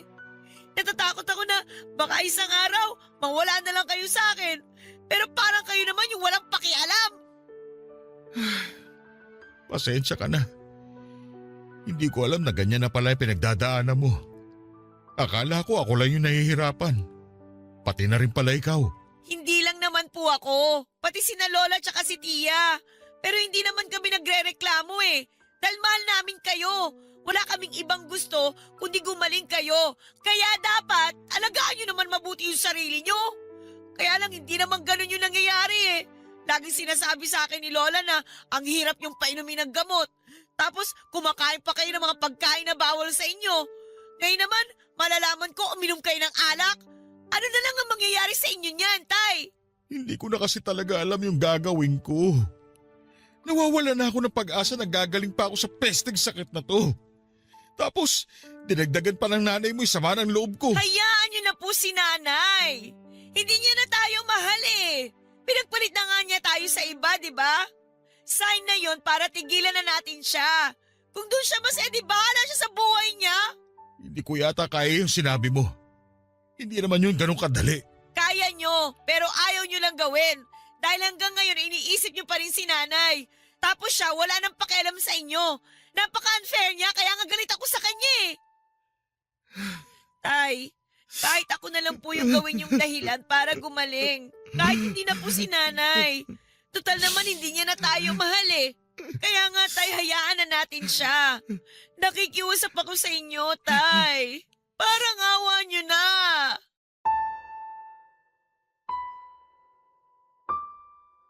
Papadudot awang-awa ako sa tatay ko dahil sobrang lungkot niya nang malaman naming may bago nang kinakasama si nanay. Pero hindi ko nagustuhan ang paraan niya ng pagiging malungkot dahil parang pinapatay na niya ang kanyang sarili. Hindi ko na rin tuloy napigilang masabi sa kanya ang mga hinanakit at sama ng loob ko na matagal ko nang kinikimkim para lang unahing mapatawad siya. Alam ko sa puso ko na mahal ko ang tatay pero hinding-hindi mabubura noon ang mga pagkukulang niya sa pamilya namin. At nang dahil nga sa pagkakasakit niya ay lalong nadagdagan ang aming mga isipin. Pati na rin ang mga gastusin. Sa totoo lang ay napakahirap mag-focus sa pag-aaral kasi lagi akong nag-aalala sa kalagayan niya. Natatakot ako na baka isang araw ay mawala siya sa akin. Wala na nga si nanay, pati ba naman si tatay ay kukunin pa. Ayoko mangyari yon kaya naggalit ako ng husto sa ginawa ng tatay ko na pag-inom ng alak sa kabila ng malubhan niyang sakit. Makaraan ng 4 na buwan ay nangyari ang kinakatakutan ko. Lalong lumubha ang sakit ni tatay hanggang sa tuluyan na siyang bumitaw at namaalam na sa amin.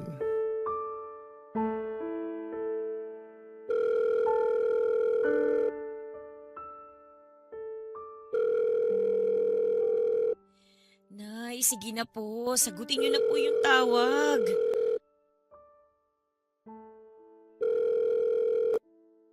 Hello? Hello po? Oh, Clarissa. Napatawag ka, nak. Nay? Nay? Ano ba yun? Bakit ka umiiyak? Si tatay po kasi. Ano nangyari sa tatay mo? Wala na po siya. Patay na po siya. Ano? Bakit? Ano nangyari? Ano pong anong nangyari? Eh di ba may sakit siya? Sinabi ko sa inyo yon pero di nyo man lang nireplyan yung mga text ko. Pasensya ka na. Busy lang talaga ako noon. Buntis na kasi ako noon, nak. Ha? Ano pong sabi nyo? Buntis kayo? Oo.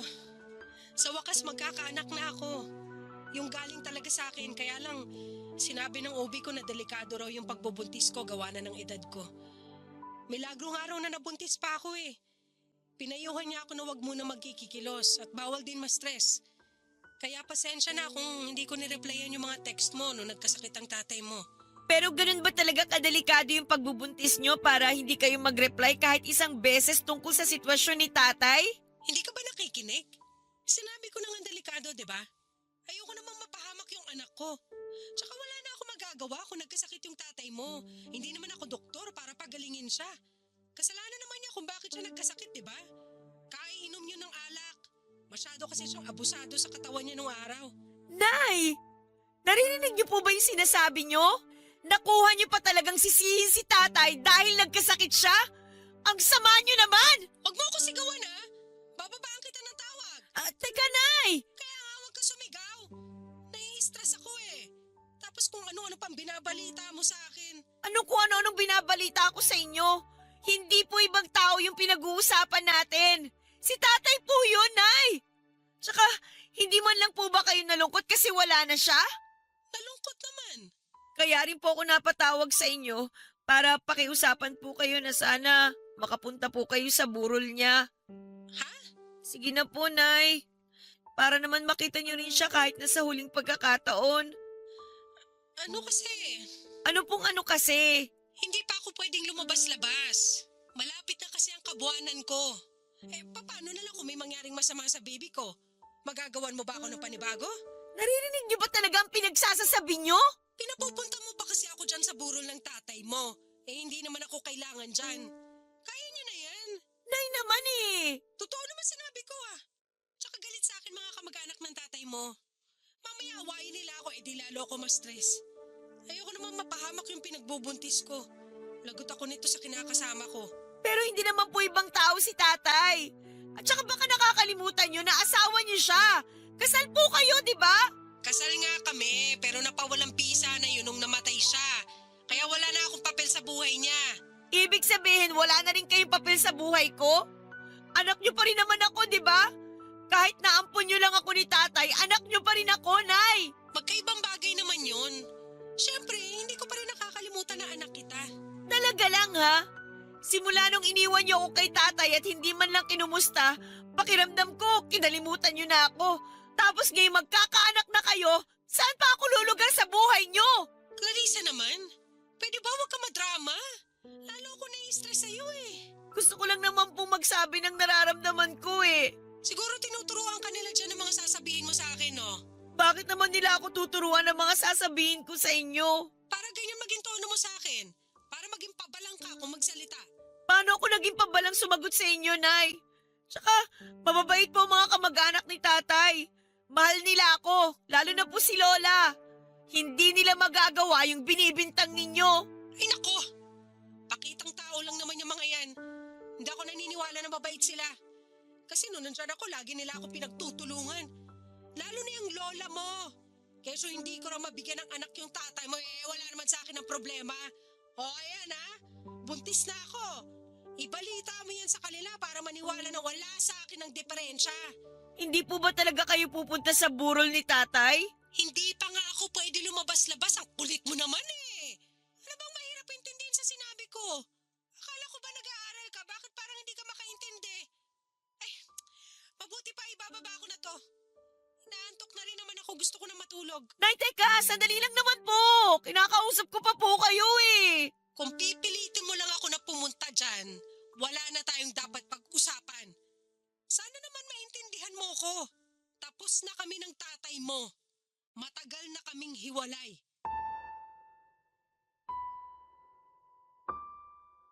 Papadudot ang hirap mawala ng tatay. Lalo na at siya na lamang ang magulang ko ng mga panahong yon. Pero sobrang hirap tanggapin na hindi pumunta ang nanay sa burol ni tatay kahit nasa huling pagkakataon. Hindi rin siya nagpakita nung libing pero umasa pa rin ako na darating siya. Kahit na anong gawin ko ay hindi ko matanggap ang dahilan niya. Sa isip ko ay ayaw niya lang talagang pumunta dahil wala na siyang pakialam sa amin ni tatay. Dahil sa nangyari, lalong nadagdagan ang galit ko sa nanay ko ng mga panahong yon. Marami akong tanong sa kanya, una na doon ay kung paano niya kami nagawang kalimutan ni tatay ng ganong kabilis. Pangalawa ay kung talagang wala na siyang pagmamahal sa tatay ko. Pati ba sa akin ay wala na rin. Kasi nagawa nga niya akong tiisin kahit na nakiusap na ako sa kanya na pumunta sa burol ni tatay para na rin makita ko siya. Ewan ko ba, ramdam ko na mas mahalaga na sa nanay ko ang bago niyang pamilya kesa sa akin na anak niya. Sa huli naisip ko na lamang na sino nga ba ako sa buhay niya. Hindi nga niya ako totoong anak, ampon nga lang naman ako. Papadudot naglakas loob ako na i-add as friend si nanay sa Facebook. Hindi naman natagalan bago niya in-accept ang friend request ko at naging friends kami online. Tapos ay doon ko na nakita lahat ng mga uploaded photo niya kasama ang bago niyang pamilya. Masaya naman ako para sa kanya dahil alam kong matagal na niyang gustong magkaanak. Yung totoong galing sa kanya. Bagay na hindi mabigay ng tatay ko. Pero hindi ko lang mapigilan ang matinding lungkot sa tuwing tinititigan ko ng matagal ang mga larawan nila. Naikukumpara ko kasi yon sa mga pictures namin noong araw kung saan ay buhay pa si tatay at masaya pa ang aming pamilya. Pakiramdam ko, lalong lumiit ang mundo ko ng mga panahong yon. Mas naging aware din ako sa pagiging adopted ko. Kaya para bang wala na akong karapatan na mag-demand ng oras at atensyon sa nanay ko. At kahit na anong adjust ko sa sitwasyon, may mga pagkakataon pa rin na natatalo ako ng aking damdamin. At nangyayari yon sa tuwing stress ako sa pag-aaral dahil merong sabay-sabay na gastusin at bayarin.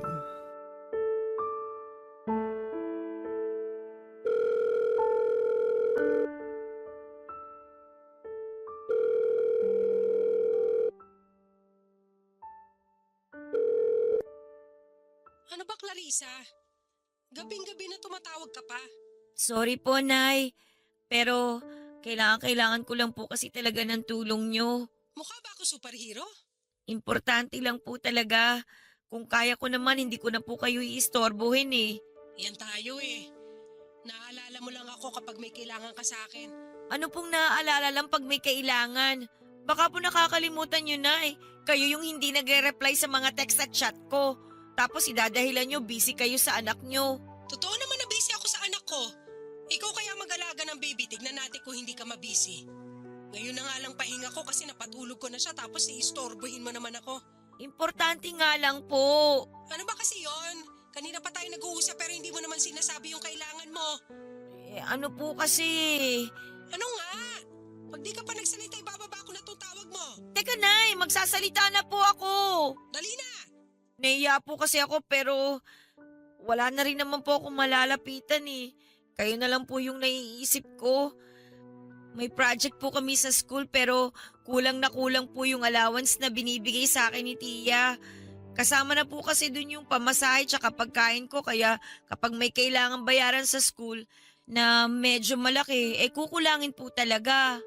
Nahiya naman po kung lumapit pa sa kanya para humingi ng extra na pera dahil malaki-laki na rin po yung gastusin niya sa pag-aaral ko. Kaya po, Nay, sa inyo po sana ako lalapit. Kahit magkano lang po, kailangan ko lang po talaga. Ano ba naman yan? Sige na po. Walang-wala lang talaga po ako ngayon. Tipid na tipid po kasi talaga yung baon ko. Minsan nga po, hindi na ako kumakain sa break time namin para lang po makapagbayad sa mga bayarin. Pag ganyan, dapat huwag ka na mahiya sa tsahin mo. Total siya naman nagpapaaral sa'yo. Ano pong ibig niyong sabihin? Sa kanya ka manghingi. Alam naman siguro niya na magastos magpaaral. Maraming bayarin sa mga project katulad nga ng sinabi mo. O dapat taas-taasan niya yung bigay niyang allowance sa'yo. Hindi po yung ganong kadali, Nay. Anong hindi ganun kadali Siya na nga umako sa pagpapaaral sa'yo, di ba? Oo nga po, pero hindi naman niya ako responsibilidad eh. Kayo ni tatay yung dapat na nagpapaaral sa akin, pero naghiwalay naman kayo. Siguro kaya niyo ako pinaiwan kay tatay kasi wala naman kayong balak na gampanan ng responsibilidad niyo sa akin bilang nanay. Sobra ka naman magsalita. Yun po kasi yung pinaparamdam niyo sa akin eh. Wala akong maibibigay sa'yo. Wala na akong trabaho ngayon. Gawa ng may anak na akong kailangang alagaan. Kaya dapat dito lang ako sa bahay. Tapos yung kita ng kinakasama ko sakto lang para sa amin. Kaya pasensya ka na. Wala akong maibibigay sa'yo. Nay naman eh. Wala nga, Clarissa. Ni pambili nga ng pampaganda ko, walang-wala ako. Tapos gusto mo pang tulungan kita dyan sa mga gastusin mo sa eskwelahan? Aba, hindi naman yata tama yun. Mas hindi naman po tama yung pabayaan niyo ko. Anak niyo pa rin naman ako eh. Ang tagal-tagal ko pong kinimkim lahat ng sama ng loob ko sa inyo dahil nanay ko pa rin kayo. Pero sobra na po kayo.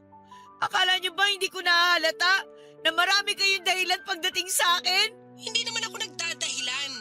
Totoo lahat ng mga sinasabi ko. Hirap sa'yo makitit utak mo eh. Tapos isusumbat mo pa sa akin yung sama ng loob mo. Huwag mo sabihin galit ka sa akin dahil sa pakikipaghiwalay ko sa tatay mo. Sa kanya ba hindi ka nagalit? Nagalit din naman po ako kay tatay. Pero pinatawad ko na po siya. Tsaka bumawi naman siya sa akin kahit papano. Pero kayo, simula nung umalis kayo dito sa bahay, hindi ko na naramdaman yung pagiging nanay niyo sa akin. Akala niyo ba madali lang yung bigla akong nawala ng nanay? Pero malaki ka na. Hindi ka nang alagain. Marami pa rin akong hindi alam sa buhay. At kailangan ko pa rin kayo bilang nanay ko. Hindi na nga pwede yun dahil may bago na akong anak.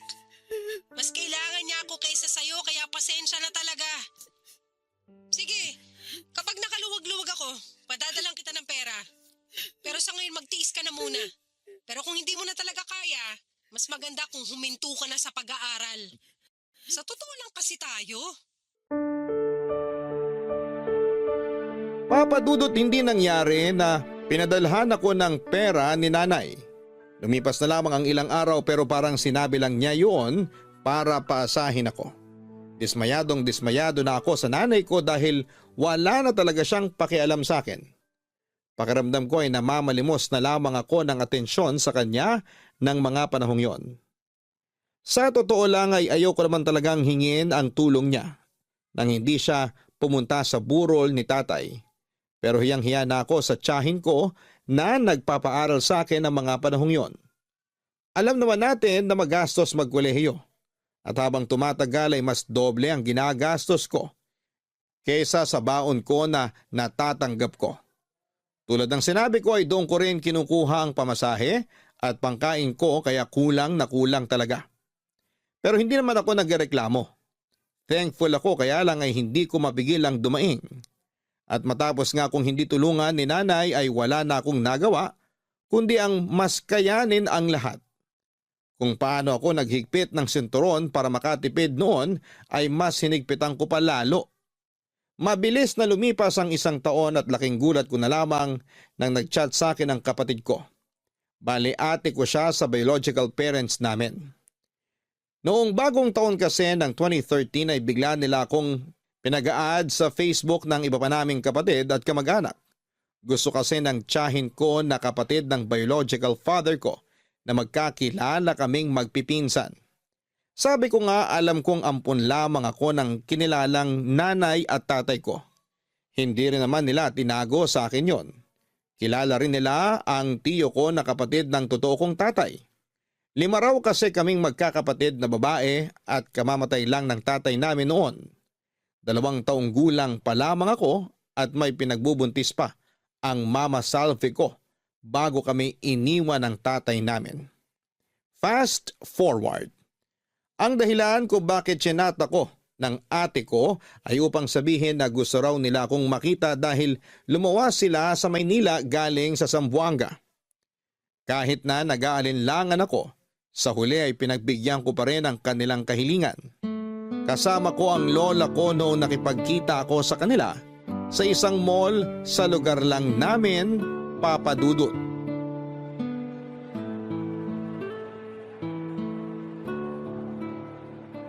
Grabe ang mga pamangkin mo. Akala mo walang mall dun sa Zamboanga. Sa ilang araw namin dito palagi kaming nasa mall. Tapos naghahanap palagi ng palaruan. Ganun naman po talaga ang mga bata. Oo nga Sa bagay, mas malalaki talaga ang mall dito sa Maynila kaya sinusulit na rin nila. Ngayon lang sila nakaluwas Maiba tayo, nak. Buti pumayag kang makipagkita sa amin. Naisip niyo po ba na baka hindi ako pumayag? Oo, kasi baka galit ka sa akin dahil pinaampun kita noon. Pero matagal na yun. Maliit ka pa tapos buntis pa ako sa kapatid yung bunso. Kamamatay lang din ang papa nyo kaya hirap na hirap ako noon. Halos mabaliw ako kasi hindi ko alam kung paano kayo palalakihing magkakapatid. Kaya po ang naisip yung solusyon ipaampon ako? Oo, pero maniwala ka na nung una hindi ako agad pumayag. Siyempre, kayo na lang ang meron ako nung mga panahong yun Pero dahil maliit pa kayo at buntis pa ako, alam ko namang hindi ko kakayanin, kaya pumayag na lang din ako. Inabutan nga ako ng pera ng mga magulang mo pero hindi ko tinanggap. Ano yun? Di parang binenta kita. Sinagot na naman na nila yung pagpapaayos ng papeles para maampong ka ng legal. Ano na po palang nangyari sa inyo matapos niyo po akong ipaampon? Ayun, umuwi kami sa Zamboanga. Sa Navotas kasi kayo pinanganak, maliban sa bunso niyong kapatid. Doon tayo nakatira nung nabubuhay pa ang papa ninyo at pangingisda yung trabaho niya. Kaso, nagkasakit siya at maagang kinuha sa atin. Ako naman walang trabaho noon maliban sa pag-aalaga sa inyo. Kaya walang-wala talaga ako nung namatay yung papa niyo. Ultimong panlibing, wala ako. Buti, pinagtulungan ng mga kapatid niya na maburol siya at mapalibing ng maayos. Ibig sabihin sa Navotas po nakalibing si Papa? Oo. Plano nga sana naming puntahan ng ate mo bago kami umuwi sa Zamboanga. Gusto mo bang sumama? Hindi po ako sigurado May pasok po kasi ako sa school. Minsan lang naman anak. Saka para makita mo rin yung puntod ng papa mo. Siguradong matutuwa yun. Titingnan ko po pero hindi po ako mangangako Sige. Pero sana makasama ka. Kumusta pala yung mga magulang mo? Yung mga nag-ampun sa'yo? Alam mo, mababait yung mga yun. Tuwang-tuwa sila nung unang beses ka nilang nakita. Tagal na raw kasi nila talagang gustong magkaanak. Kaso hindi binibiyayaan Si tatay po wala na. Anong wala na? Patay na po siya. Hala, kailan pa? Last year lang po dahil nagkasakit po siya sa atay. Kumusta kayo ng nanay mo? Ako po hindi po ako okay pero kinakaya ko pa rin po. Si nanay naman, mukhang okay na naman po siya. Meron na po siyang anak na totoong galing sa kanya at may iba na po siyang kinakasama. Agad-agad? Hiwalay na naman po sila nun ni tatay. Bali nung 2011 pa po. Grabe naman. Bakit hindi ka sumama sa nanay mo? Di ba ganun kadalasan pag naghihiwalay ang mag-aasawa? Sa babae na pupunta yung mga anak? Sa kanya nga po ako dapat sasama. Kaso pinaiwan niya ako kay tatay. Para daw po may kasama siya sa buhay. Matanda na rin po kasi ang tatay ko nun eh. Pero maayos naman ang trato sa'yo ng pamilya ng tatay mo. Maayos naman po. Mababait naman po sila, lalo na po si Lola. Sinong nagpapaaral sa'yo ngayon sa kolehiyo? Si Tia po, bali ate po ni tatay. Maswerte ka pa rin kasi merong nagpapaaral sa'yo. Magsikap ka nang makapagtapos ka, anak. Kasi pag nagkataon, ikaw pa lang ang makapagtatapos sa inyong magkakapatid. Hindi po ba nakagraduate ng college si ate? Hindi eh. Nag-asawa na agad yung ate mo. Saka wala rin naman akong pampaaral sa kanya nun. Kaya nagtrabaho na lang siya para makatulong sa amin. Pagdating kasi namin nun sa Zamboanga, nakituloy kami sa bahay ng lolo at lola mo. Tapos namasukan ako bilang labandera, planchadora, tagalinis ng kubeta, at nagtindera rin ako ng mga gulay sa palengke. Doon ko na nakilala yung kinakasama ko ngayon, at tatay nung pinakabunso kong anak na babae. Ibig sabihin, may iba pa po pala kayong mga anak? Oo, 3 rin ang anak namin nung kinakasama ko. 2 lalaki saka 1 babae. Anak nyo rin pala yung maliit na batang yun. Kala ko apo nyo na eh. Akala ko pinsan siya ng mga pamangkin ko. Naku, hindi! Magkaedad lang sila, pero magtsahin talaga sila. Marami ring napagkakamalang apo ko siya, pero anak ko talaga. Sa bagay, sino bang mag-aakala na magkakaanak pa ulit ako sa edad kong to? Ganun yata kapag madaling mabuntis eh.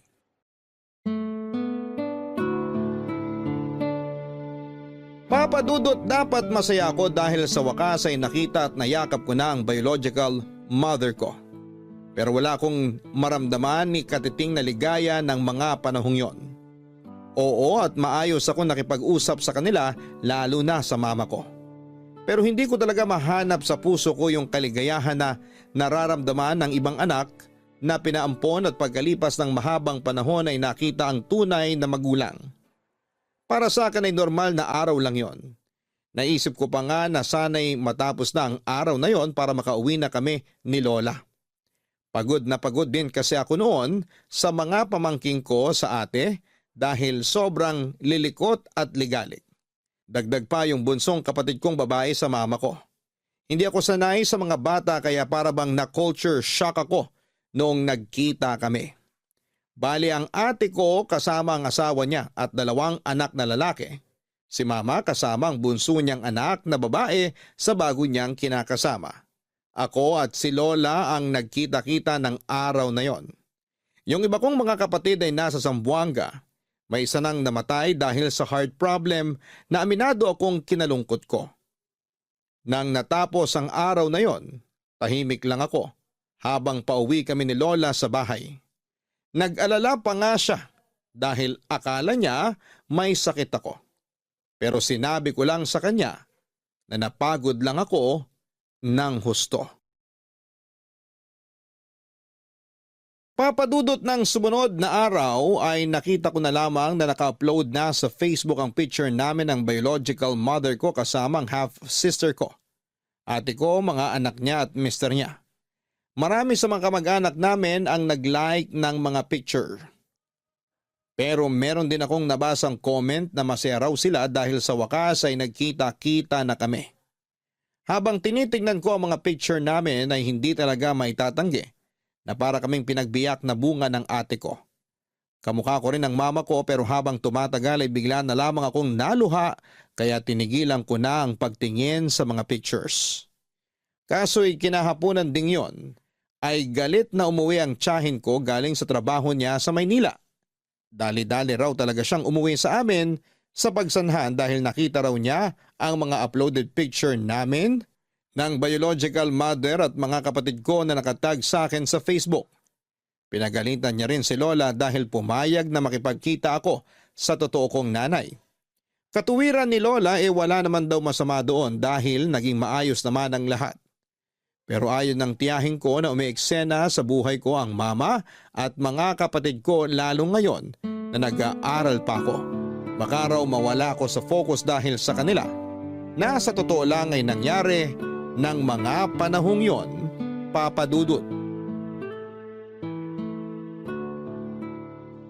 Anak naman, bakit hindi ka sumama sa amin ng mga kapatid mo nung dumalaw kami sa puntod ng papa nyo? Akala ko pa naman makakasama ka. Wala naman po akong pinangako na makakasama ako. Ang sabi ko po, titingnan ko. Pero ayun nga po, busy po ako sa school. Kahit na, minsan lang naman tayo pumunta doon ng magkakasama. Ano pong kahit na? Ibig sabihin, gusto niyong umabsent ako para lang sumama sa inyo? Oo hindi ba pwede yun? Di ba pwede namang magpasa ng excuse letter pag a-absent ka?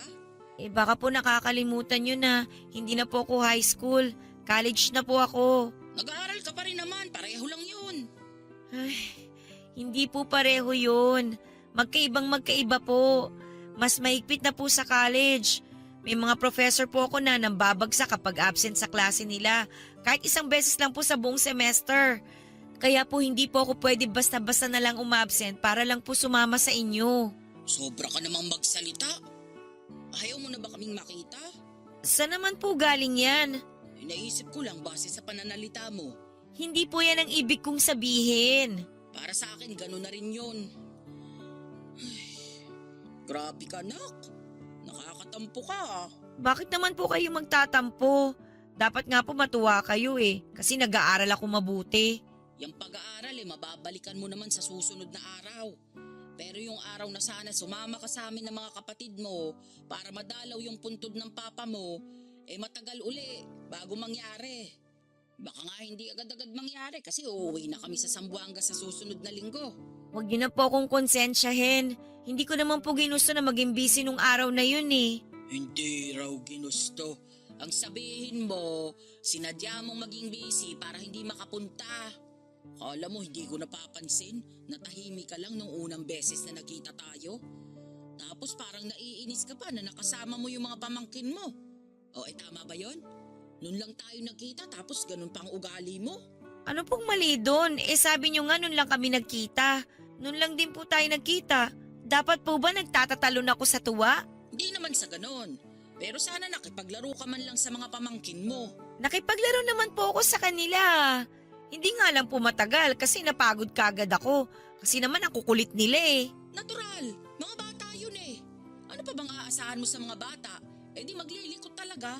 Sorry po pero hindi po talaga ako sanay sa mga bata Sa bagay, lumaki ka nga palang walang kapatid kaya ganyan ang ugali mo. Wala naman po sigurong masama sa ugali ko. Wala naman, pero kakaiba lang sa paningin. Hindi lang po siguro ako sanay. Oo, kasi mas sanay ako sa maingay at magulo dahil marami kami at sama-sama ang mga kapatid mo sa bahay. Masaya naman yung ganon. Masaya rin naman po ako kahit na ako lang po mag-isa sa bahay nila Lola. Siguro sanayan lang po talaga. Pero hindi po ibig sabihin nun masama na po yung ugali ko. Hindi ko naman po kayo binastos nung nagkita tayo, di ba? Hindi lang po talaga ako sanay sa ganon. Kala ko kasi kayo lang ni ate yung makikita ko. Pero nagulat na lang po ako kasi ang dami nyo pala. Nangyari na yon, wala na tayong magagawa. Sana lang sa susunod na yayain ka namin na makipagkita. Pumayag ka naman. Huwag mo na kaming pahirapan. Hindi ko naman po kayo pinahihirapan. Sa totoo lang, ako nga po yung pinahihirapan nyo Paano ka naman namin pinahihirapan? Ay, wala po. Huwag yun na pong intindihin yon. Sabihin mo na sa nanay, ano ba yon? Wala po talaga. Huwag yun na rin po akong pilitin na sabihin sa inyo. Ay nako, ganyan ba talaga ang ugali mo? Ay, sige na ma. Bababa ko na po to. Matutulog na po ako. Pagod na rin po kasi ako Sandali lang naman. Maaga pa Gabi na po sa akin ng 10 p.m. Tsaka maaga pa po ako bukas sa school. Kaya kailangan ko na po talaga matulog ng maaga. Teka lang, may sinasabi pa ako Good night po. Bye.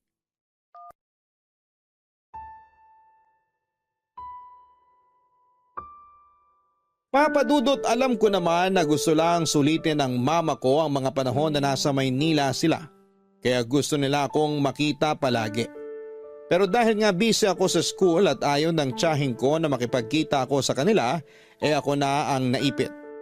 Masyado pa naman silang demanding kapag gusto nilang makipagkita ako sa kanila. As in, ura-urada. Nambibigla sila kaya wala na akong choice. Halimbawa noon ay sasabihin na lang nila na nandun na sila sa mall na malapit sa amin at kokonsensyahin nila ako. Nasiputin sila dahil sayang naman daw ang pinamasahin nila. Sa totoo lang, lalo akong na-pressure ng mga panahong yon, hindi lang sa pag-aaral kundi sa sarili kong pamilya.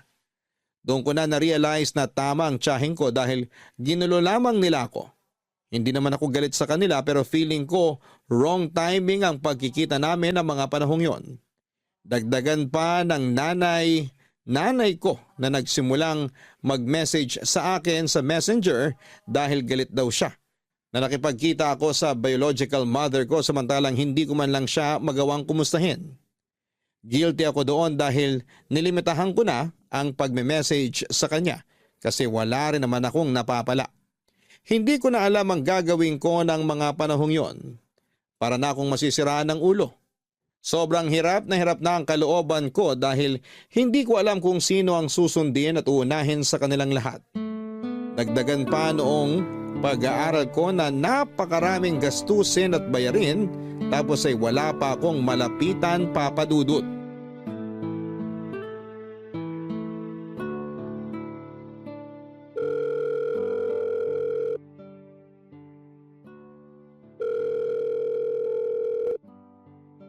Oh, Nak, napatawag ka. Pasensya na po kayo na istorbo ko kayo. Nako, hindi ka istorbo. Sakto nga kasi katatapos ko lang maglaba. At eto, kaupo ko lang sa bangko. Grabe, sakit ng balakang ko. Nangalay ba naman eh. Baka marami po kayo nilabhan. Gabundok sa dami. Biruin mo, damit ng mga kapatid mo. Tapos ng tatay-tatayan mo. Yung iba sa mga apo ko. Kasi may sakit ang ate mo ngayon eh. Ano pong sakit ni ate? Ano pa nga ba? Di UTI. Lagi na lang siyang may ganon. Ewan ko ba dun sa ate mong yun? Parang hindi na gumagaling. Nagpa-check up na po ba siya? Oo, pero parang matagal na nung nagpa-check up siya. Hindi pa naulit kasi nagipit silang mag-asawa ngayon.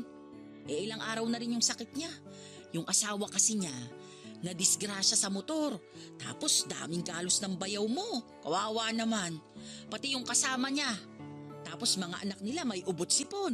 Ay, pamilyang may sakit. Ay, nakakalungkot naman po yung nangyari. Pero sana po gumaling na sila. Paanong gagaling? Wala ngang pambili ng gamot. Di makapamasada yung asawa ng ate mo.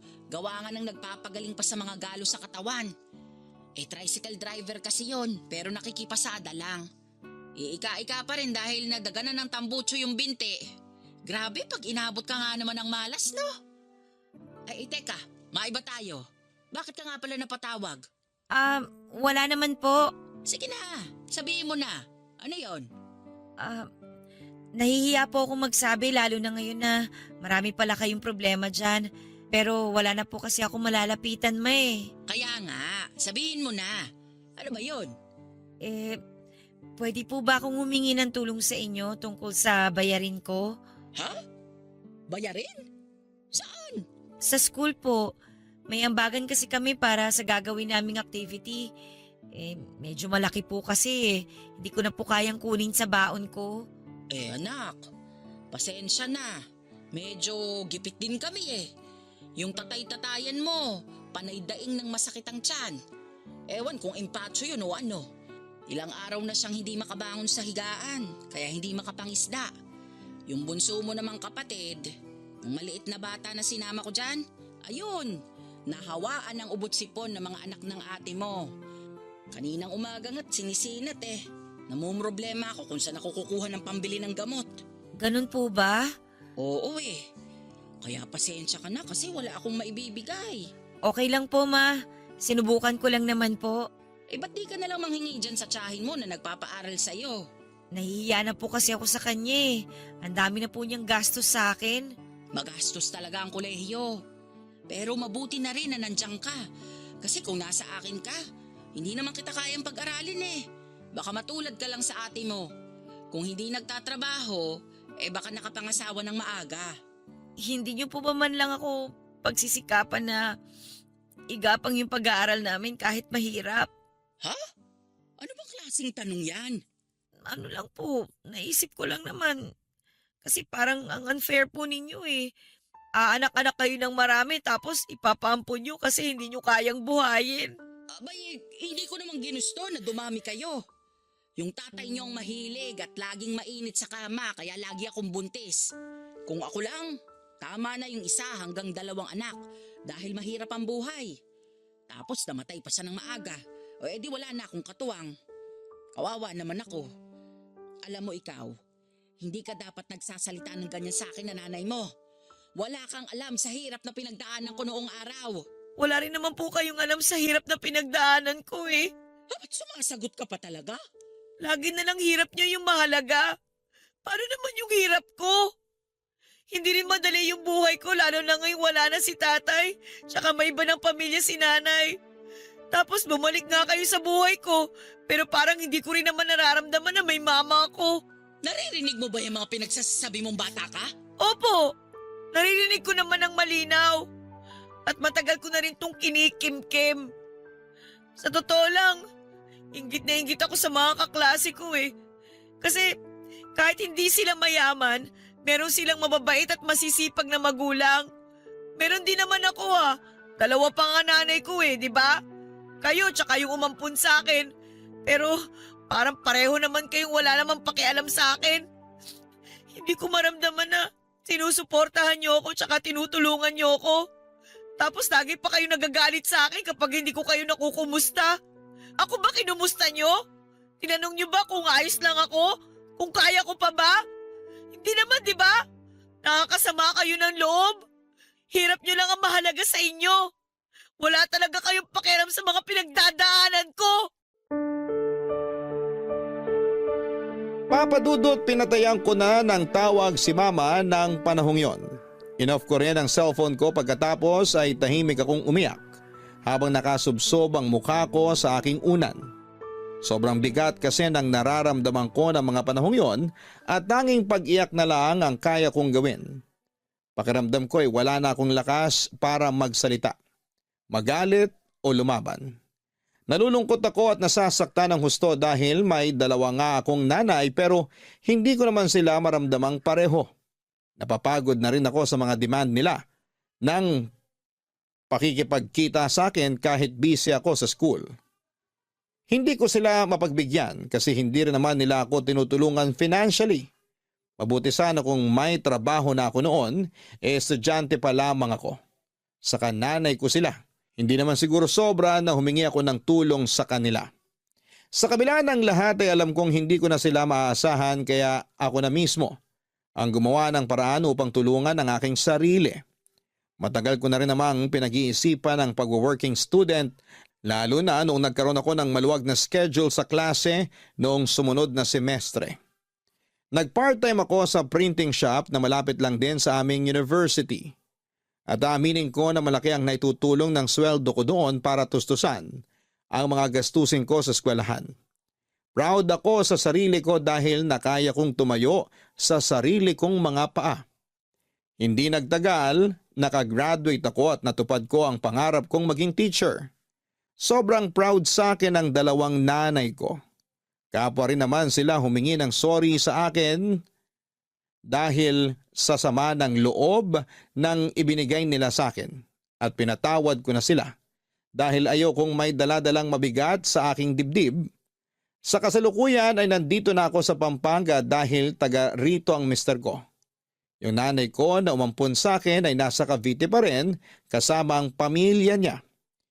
Minsan ay dumadalaw kami doon ng anak ko para makita at kumustahin siya. Ang totoong nanay ko naman ay nasa Zamboanga pa rin. Pinagpaplanuhan nga namin na magbakasyon doon ngayong 2025 para makita naman niya ang apo niya sa akin. Maraming salamat Papa Dudut sakaling mapili po ninyong i-ere ang istorya ng buhay ko. Malaking bagay ito sa akin, sana'y kinapulutan po ito ng aral at inspirasyon ng mga kabarangay natin. Lagi nating tandaan na kapag may pangarap tayo ay gawin natin ang lahat para makamit ito.